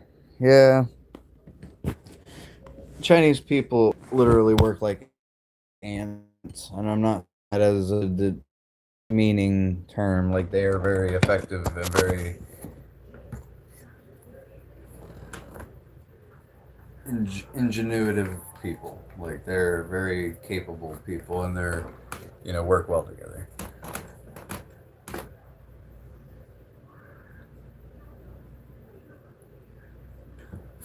No war but the class war. If I see it now, people are getting radicalized and hateful because of the internet. Oh, they are. It's like the Charlie Kirk thing. People are losing their minds saying that other people don't deserve the freedom of speech. They deserve to go to prison. People, think that people are coming after them now because of speaking their mind, their political beliefs, and so on and so forth, and all that. Like a lot of division going on. A lot of trolls out here planting seeds, taking advantage of situations, and it's unfortunate how the world's turning out to be. You know, we have so much capability of uniting the world and making it a better place, but this.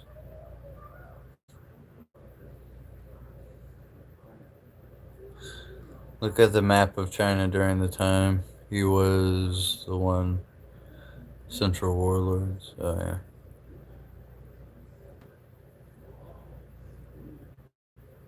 Yeah, different sides playing the same game. The right basically saying that the left are a bunch of demoralized, ignorant people that don't deserve any sympathy and think that they need prison. There's the left that thinks that everybody on the right is, there's crazy people on both sides. Like, they're both basically using the same fear tactics and warmongering, essentially. It's like people want a civil war for no reason. They want some kind of civil disobedience or form of anarchy going on. And we're devolving because we're letting ourselves do so. Because we're becoming tribalistic and calling the other people other. That's what it basically is. It's like if you're a Republican, then those people that are liberals, those are the others. Or vice versa. If you're a liberal, then the other person's Republican, they're other. And that's stupid. We're all brothers and sisters and all that other stuff, but we're being pinned against each other because of tribalism and people are stupid. I hate to say, but people, they're not stupid, but they have stupid tendencies and don't always think things through.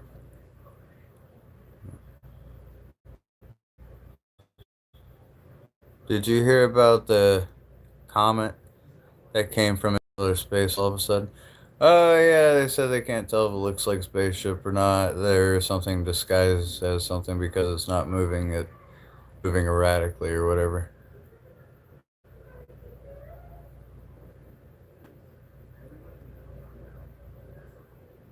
Now there's 7 comets in our solar system.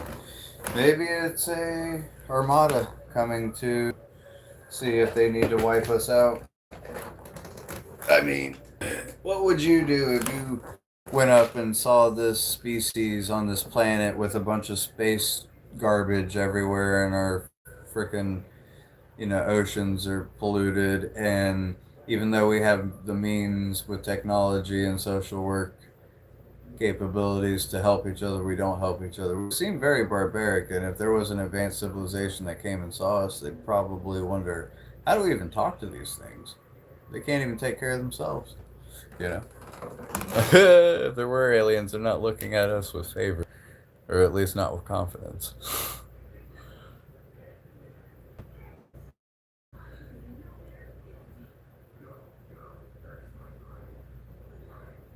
Dems are capitalists still, and Republicans are fascist. Capitalism dies sides with fascism because socialism threatens capitalism. I think that if people stopped lefting and righting, we could use this, freedom of speech and freedom to bear arms against a tyrannical government and all that other stuff. I think people need to talk to each other more and stop othering each other and meet in the middle, and America would do a lot better. But I don't think it'll happen until people wise up to it, and it hasn't happened yet. But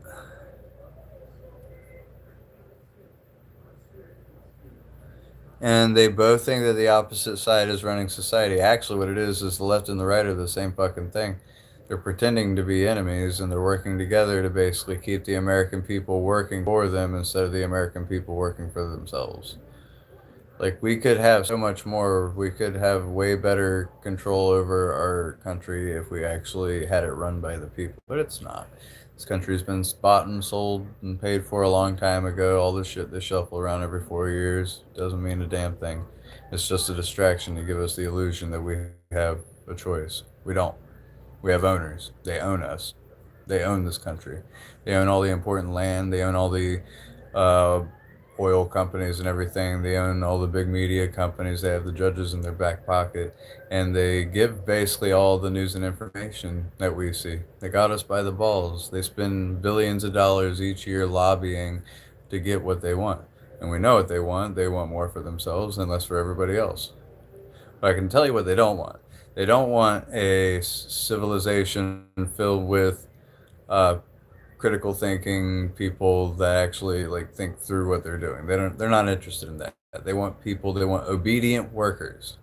Obedient workers. People that are just smart enough to run the machines and do the paperwork, but just dumb enough to passively accept all these shittier hours, the lack of overtime, and the disappearing pension that goes away as soon as you go to collect it.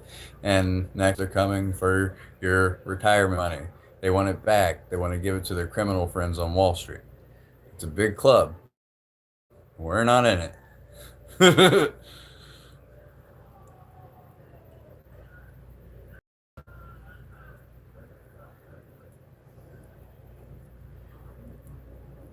Black versus white, my political party versus everyone else.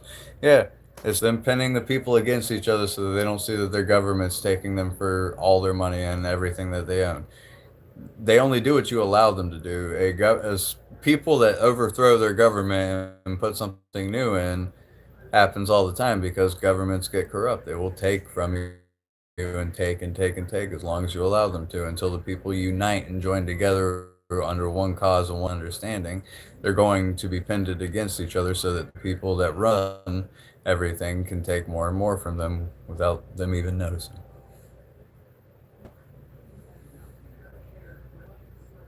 Oh, the free market is an illusion. No, yeah, it's all a grab game. It's all whoever has the most toys wins kind of shit. It's never changed. The world's the same. It's just they're better at lying about it.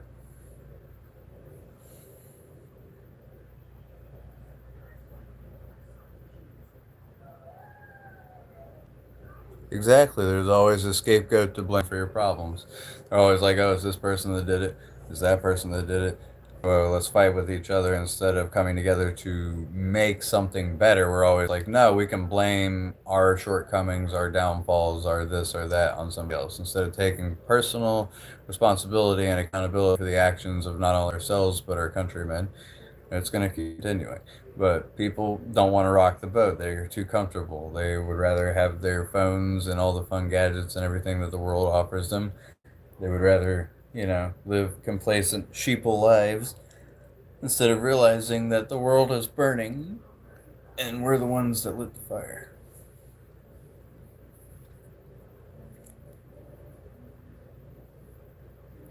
What you allow continues. Capitalism is killing the planet. We are on a rock heating up different. We have to do something. We should all be yelling constantly about this. The end is coming. Well, every end is a new beginning.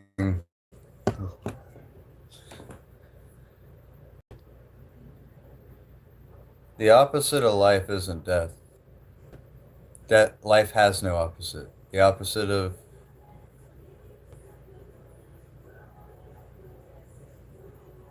Huh. I forgot what I was about to say. There was a saying. It's like life is eternal essentially. The opposite of death is birth. So there, I'm not sure how I'm wording this, but basically life keeps rolling on. We're still here. Even though it's not the same as it was before and the things that people wanted are all but a distant memory. Life is still here and going on, and as long as there's a heart beating, as long as there's somebody out there listening, there's still resistance, kind of thing. You know what I mean? Like, there's always a possibility for new and good things to grow. That's the point of life. Right now, we could look at the bleakness of what is around us, but people, rare few people, look at what could be, what is possible, what could be better. And if we all listen to people like helped each other to not make that person important, but their ideas important. Like if we all got on board with more forward thinking ideas, more helpful, advancing things instead of us just fighting against each other, we should look for how can we do better? How can we leave the world better than our ancestors did and our ancestors before instead of doing worse and worse like we keep doing? Some sense of understanding in that regard, hopefully. One day soon, we can start turning towards that because instead of engaging power for power's sake, because every empire, everything that runs off of money and income and revenue and shit like that, it's stupid. Essentially, we're just making money for money's sake instead of just spreading resources properly amongst people and having everybody serve a purpose to making the world a better place. We're basically just making it easier for people to take shit and keep it for themselves until they die, and then, you know, there's a better way. There's a better way than what we're doing, and we're intelligent enough to make all this crazy shit that we have, then we're intelligent enough to dig ourselves out of the pit that we put ourselves in. I don't think hope's all given up yet.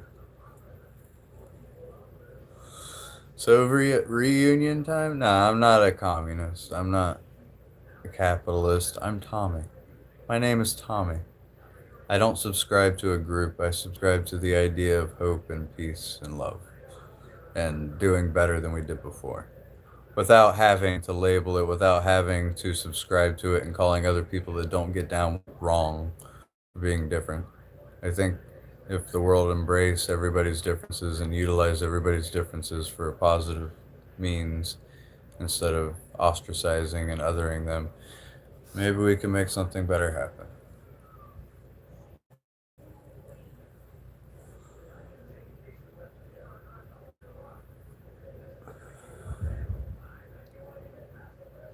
Yeah, we're still struggling with a monkey brain while having a conscience.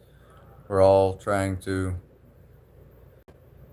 do something right. There's some moral fortitude underneath us that's making us want to do better. But also, we're fighting with our animalistic instincts of protecting us against them, essentially. Hey, Seabass. Welcome, everybody. We're all talking philosophical shits, trying to think of an idea, communism bad, capitalism bad, monarchy is bad. What's next? What are we doing? What's going to actually make the world a better place? What's going to feed the sick? What's going to help the poor? What's going to clean up the crud? What's going to make us more appealing to our interstellar visitors one day instead of us looking like a bunch of barbaric, halfway sophisticated assholes? We're like children that were left loose in a house with shit that they don't even understand how to use, essentially. Essentially what the human race is right now. We could make it better. There's still hope. Communism is good. Please get rid of the American propaganda. Uh, I don't subscribe to communism either. I don't subscribe to anything. I'm Thomas. My name's Tommy. I'm not a communist. I don't do political shit, and I'm not really a capitalist either. I live in a capitalist society. That's it. It's not my fault. It's by accident of birth. I didn't choose to be here in order, am I allowing propaganda to cloud my mind? I realize what I have, the opportunity that I have to make things happen. And I try and I'm hoping to do what I can to make life better for other people without being selfish and taking from others. I don't like fitting in a box or a group or a label with people.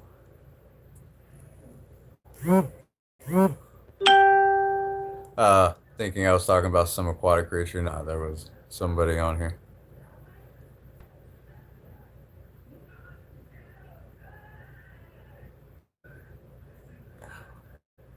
If I don't own a business, then I'm not. I work for a business. I own a house.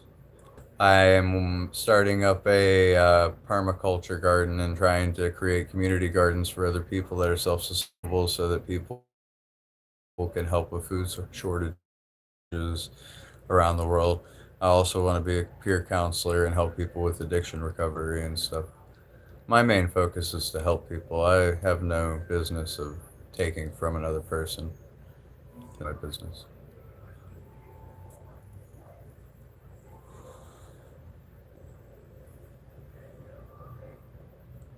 Yeah, nobody really owns anything. One day this house will be inhabited by an entirely different family than mine. One day, nobody will even remember my name. Everybody that was alive that ever hung out with me knew me will be dead. After my kids are dead, who am I? But whatever recordings on YouTube might remain.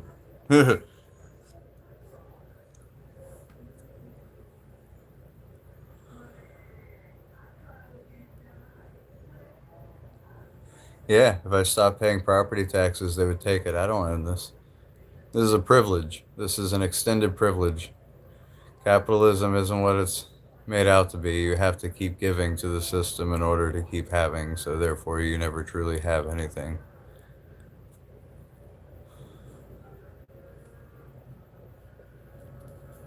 How's Uguay? Uguay's good. He's hanging out in the chicken. He's a dick.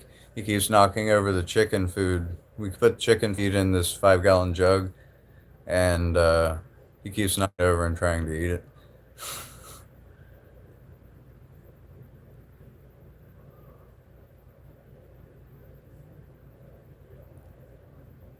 You're Tom, the guy who refuses to see the future in communism. Somebody wants to enforce some communist belief. I'm not a communist. I'm a Thomas. I am a father. I'm a husband. I'm an ex drug addict. I used to be a whiny child, angry person that blamed everybody else for my problems, and now I'm a man that chops wood and just tries to do his best for other people in his community and for his family. I want to be for the good I did, not the mistakes that I made. I don't really care for politics.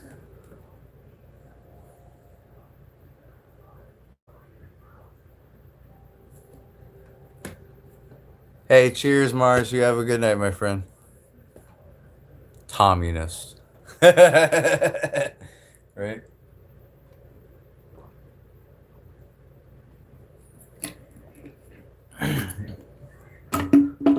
I don't want to be remembered for promoting left or right propaganda in any way, shape, or form.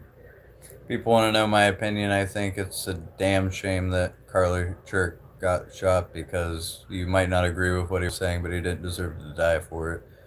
He was a wonderful person as far as his behavior was concerned. He seemed like a good father and husband, and it's a tragedy in my mind what happened to him. And if people feel like that's not the case, then it shows character.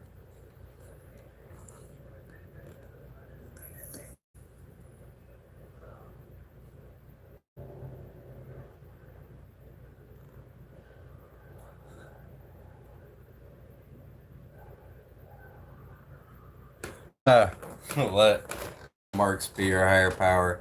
That's like saying let some person that wrote a book and made up a bunch of ideas should be somebody I follow. Somebody who's dead, somebody whose choices in life did not lead them to a positive end.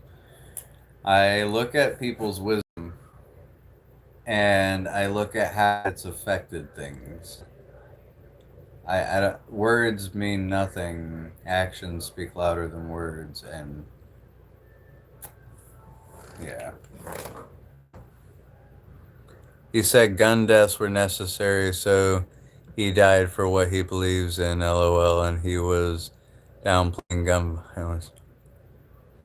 He had an okay life. How'd he die?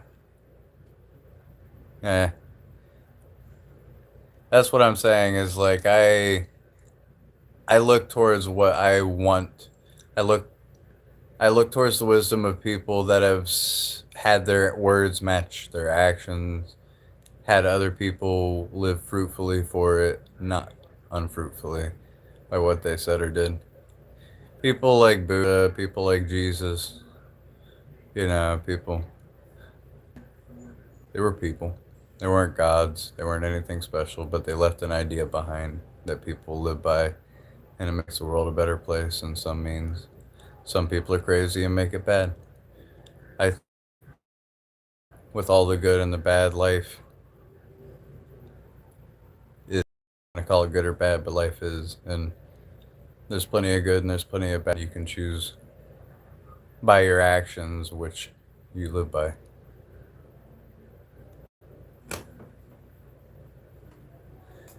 For the 1800s, probably. Well, I didn't really study Marxism. I wasn't really into, you know, politics when it came to that. Because I always see politics as a way of strategically dismantling another side, or it's tribalism. If you subscribe to something like that, you're like, oh, I am only this and the other people are bad. That's the other people's ideas are flawed. At the very least, you could be very, you know, you could be a lawyer as fuck about it and describe it in very pretty words, but it's just tribalism, calling other people bad and you good. I don't subscribe to that. I don't really politic like that. I try to understand people for who they are as human beings on an individual basis. When people are individuals, you can see the world in their eyes, you can understand them, you can have deeper connections. But as soon as they start to group, as soon as they start to clot, they start to sacrifice their individuality for the sake of the group. And I don't like that.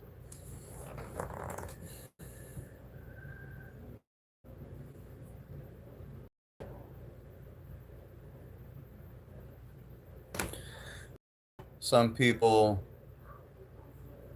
look at how things work in life. You can call it a word, it's just a word. Not everything is politics. There's no politics in the woods. There's territory, there's me versus, life and death and stuff. If we want to get barbaric and animalistic, we can, but life isn't politics. Life is your heart beating, your lungs breathing in and out. It's your love, your loss, the experiences you have with other people. It's way deeper than just a simplified word. Philosophy, in a philosophical terms, you know, we could say that politics is a strong archetype of life, but philosophy is just an idea.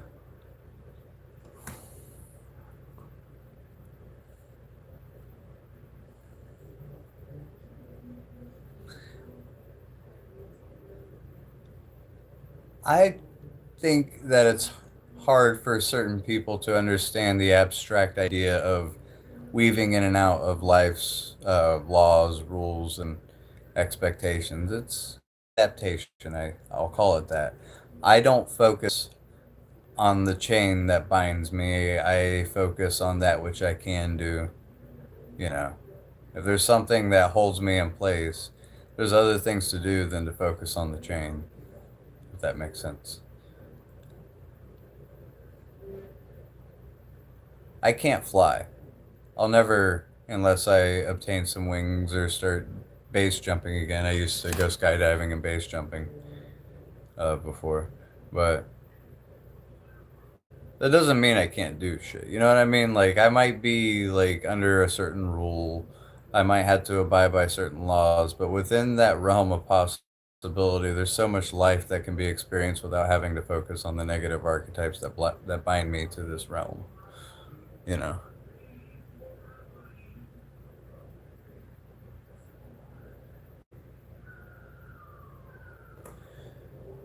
Eh, there's a lot of there's a lot of woods that are untouched. I live in an area here in Ohio, West Virginia area, the same mountain range as in Ireland. It's just, wrapped around the top of the planet, but same used to be connected when it was Pangea. But I like the Appalachian Mountains. They're beautiful. They have life to them. Just because something that once was is no longer here doesn't mean that there's not still something beautiful to admire. A lot of people focus on the past and the future way too much instead of focusing on what's here and now. And it's easy to get lost in the game of life, especially the back and forth, the pushing, the pulling, always having something to fight for, to look forward to not look forward to. You know, a lot of people take the time to appreciate life in the present moment, here as we are right now. Life can be beautiful and free. If we bind ourselves to too many ideas and principles, we don't spend enough time smelling the flowers and enjoying life.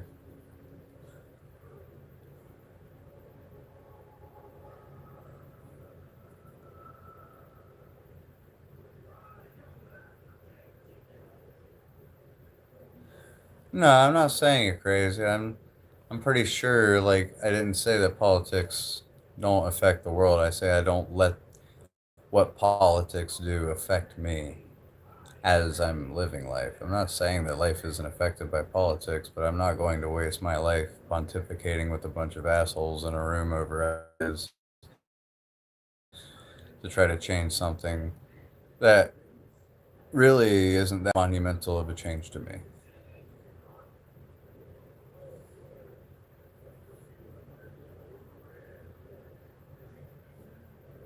Yeah, you smell the roses, but the roses will wither soon. See, there's good and bad. I don't mind the bad.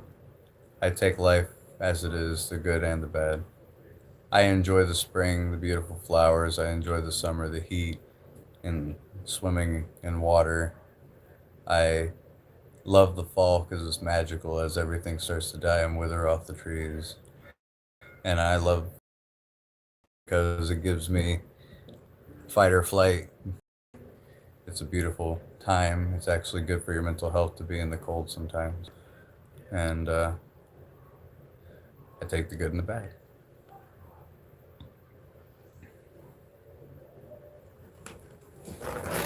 Life's not just one thing. That's what I gotta say. Is life's not just one thing. I don't just expect things to go my way. And I do understand that politics play in a part in my life. I'm not putting that down. At least I'm not trying to undermine it. I'm just saying that I don't let it be what binds me. There's a lot of life to live out here and a lot of things to do. And some people play with politics, and I play with sticks in the woods. Just because we're different doesn't mean we can't get along. But I'm not a communist, nor am I a capitalist. I'm a Tommy. Whatever politics people play around with, that's cool. I am currently living in a capitalist society, so I hope, you know, that they don't die. And I do like the freedoms that America provides, be that, you know, with limitations and stipulations, all the tax paying and all that. But typically, if you have a hard-working job and you pay your bills and everything, it's not too bad having to pay taxes and stuff. Me and my wife have been together for almost 17 years, and we seem to manage pretty well. We get by pretty fine. We're not from the greatest means. We're doing good. I couldn't be a communist if I tried. I don't even know how to save lots menu properly.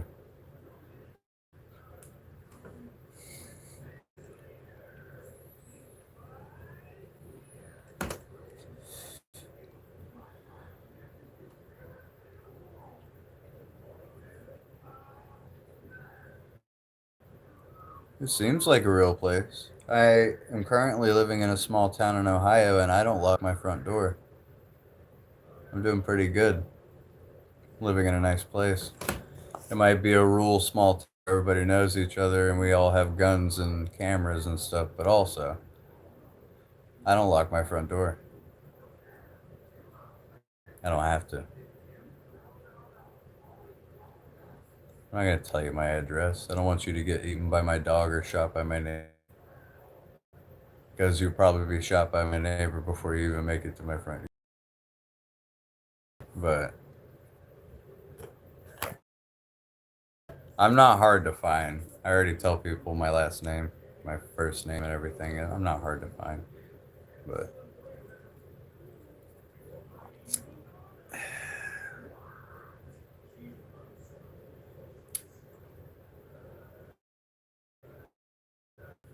so do other countries. But used to be comparatively.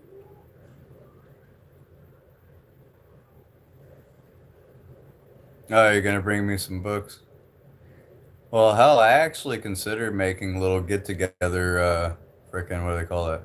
Like, cause I'm about to be a surf safe proctor, and I can go around and teach managers how to get their surf safe certification, essentially, and I can go around doing that. So I was thinking actually about like going to random different places and visiting my followers and stuff, having little powwows and get-togethers and stuff. We can make videos of everybody eating at Chili's or fucking I don't fucking know someplace, but I wanted to get that going on at some point. I want to kind of like make little get-togethers. Come to Little Rock, come to Kansas. That's what I'm saying. I want to go around the U.S. and visit all my peeps. Get to know everybody like personally. We can go all meet at like a convention center or something. You know, go get some sushi at a Japanese restaurant, whatever. There's so many things to do. I don't drink anymore, so no bars. I gotta be a good boy. I'm a bad boy. So drink. Pass. I lost my drink from me. She keeps it in her purse with my. They have like different drinks and stuff you can sit there and drink too. There's a lot of nice hookah bars out there.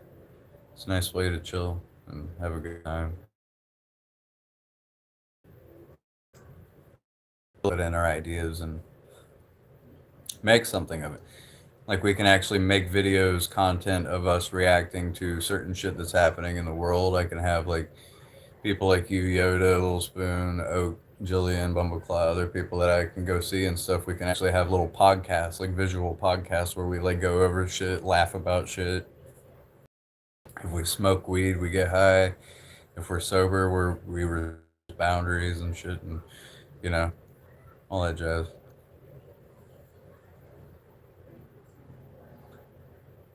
We should meet in the middle of Nashville, Tennessee. Probably, yeah, we can meet in Nashville. Videos of our meet and greets and stuff, shit that we do. Since I split wood and stuff, I can. Weird. Yeah, no, but I want to do that. I want to have each because I have a pretty good little collection of followers and stuff so far on YouTube, and we can you know make some shit happen. Especially considering once the kids are old enough, that's what I'm doing. I'm going to be a surf safe proctor, and I'm going to travel the U.S. training going to different,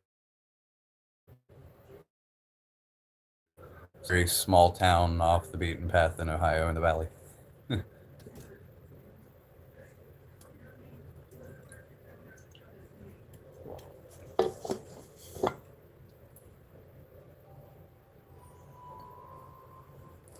You have a copy of the manifesto?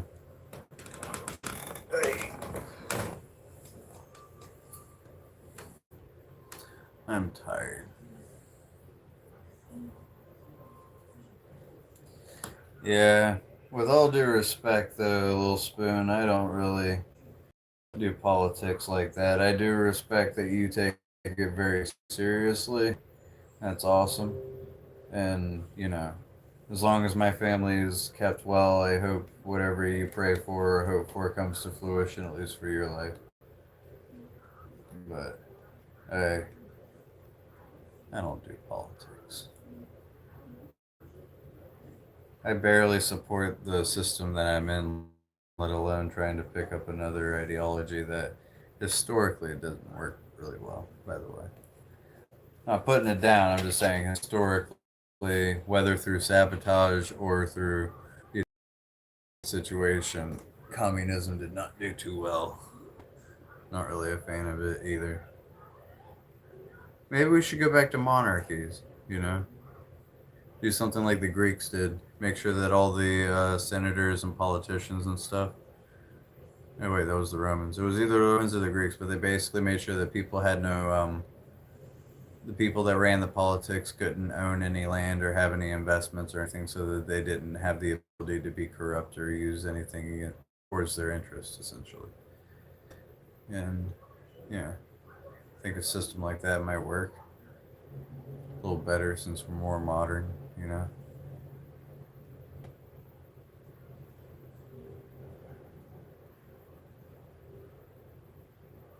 You need to unbrainwash me. Look at China. They're about to fail soon because of that one child policy that they employed and unemployed, but they still killed a lot of their people off. Next 10 years, there's going to be, it's not going to look good for China, like, just futuristically.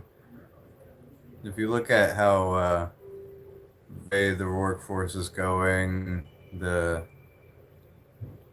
poor medical care in rural areas and everything, they're not going to do too good in the next 10 years. I'm not saying anything but the truth about China. Yeah, China has a gender imbalance now. And it's only going to get worse because of the expectation of the males and stuff and their life expectancy because of the shittier jobs that they have. It's just,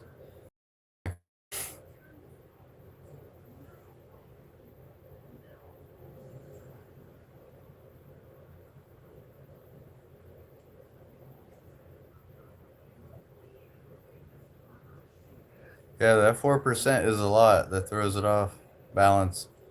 Good portion.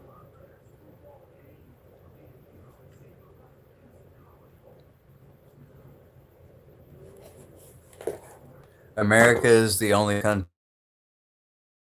in the population with more women than men. I mean,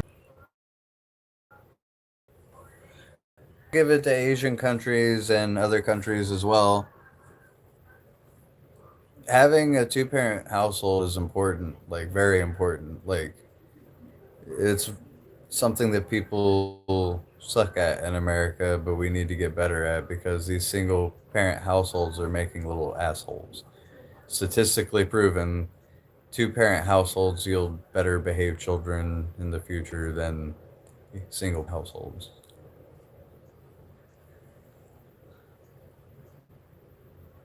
Yeah, the five most populated is China, India, U.S., Pakistan, and Indonesia. Oh yeah, you mean per capita, the population density is bigger? Yeah.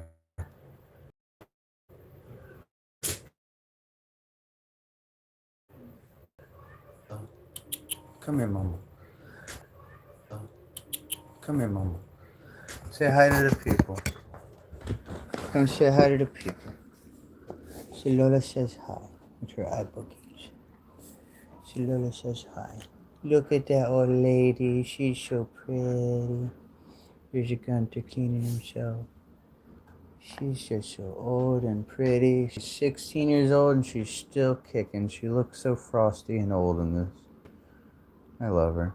I like her little eyeliner. Looks like eyeliner smudged on the side. And she's got eyebrows, so she judges you. Hmm. I don't know. Such a good girl. She's such a good girl.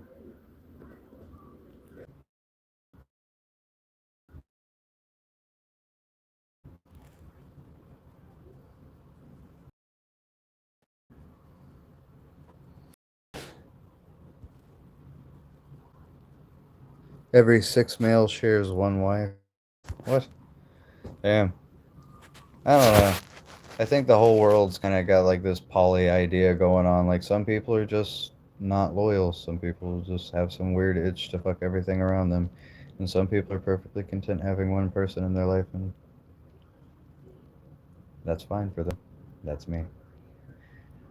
I'm one of those people where I don't need another woman. Courtney is the best person, my best friend, and honestly, it might sound sexist of me, but it's women can be difficult. So finding a woman that deals with my difficult ass, which means I'm a difficult person, is a rarity. So I appreciate having her in my life as it is. But yeah, people suck, women and men. So it's hard to find a good person in your life, and we both, I think, found people that we like. So poly relationships are weird. It's just the idea that you're gonna have another person with other issues and other drama and other money and other shit. Like, ugh.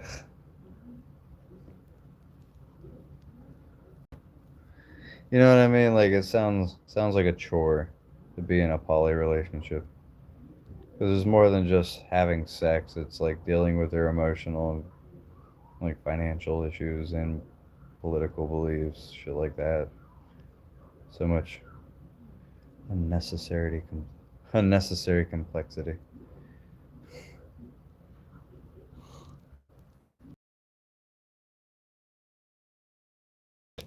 Well, y'all, I am at. Appreciate everything that we've talked about. It's been a very stimulating, reverse propaganda, brain dirtying, I guess. Are you trying to dirty my brain instead of wash it? I don't know. But thanks for the communist propaganda, little spoon. It's been interesting speaking with you. And thank you, Yoda. Thank you, everybody else that's been chatting. I hope you guys have a wonderful evening.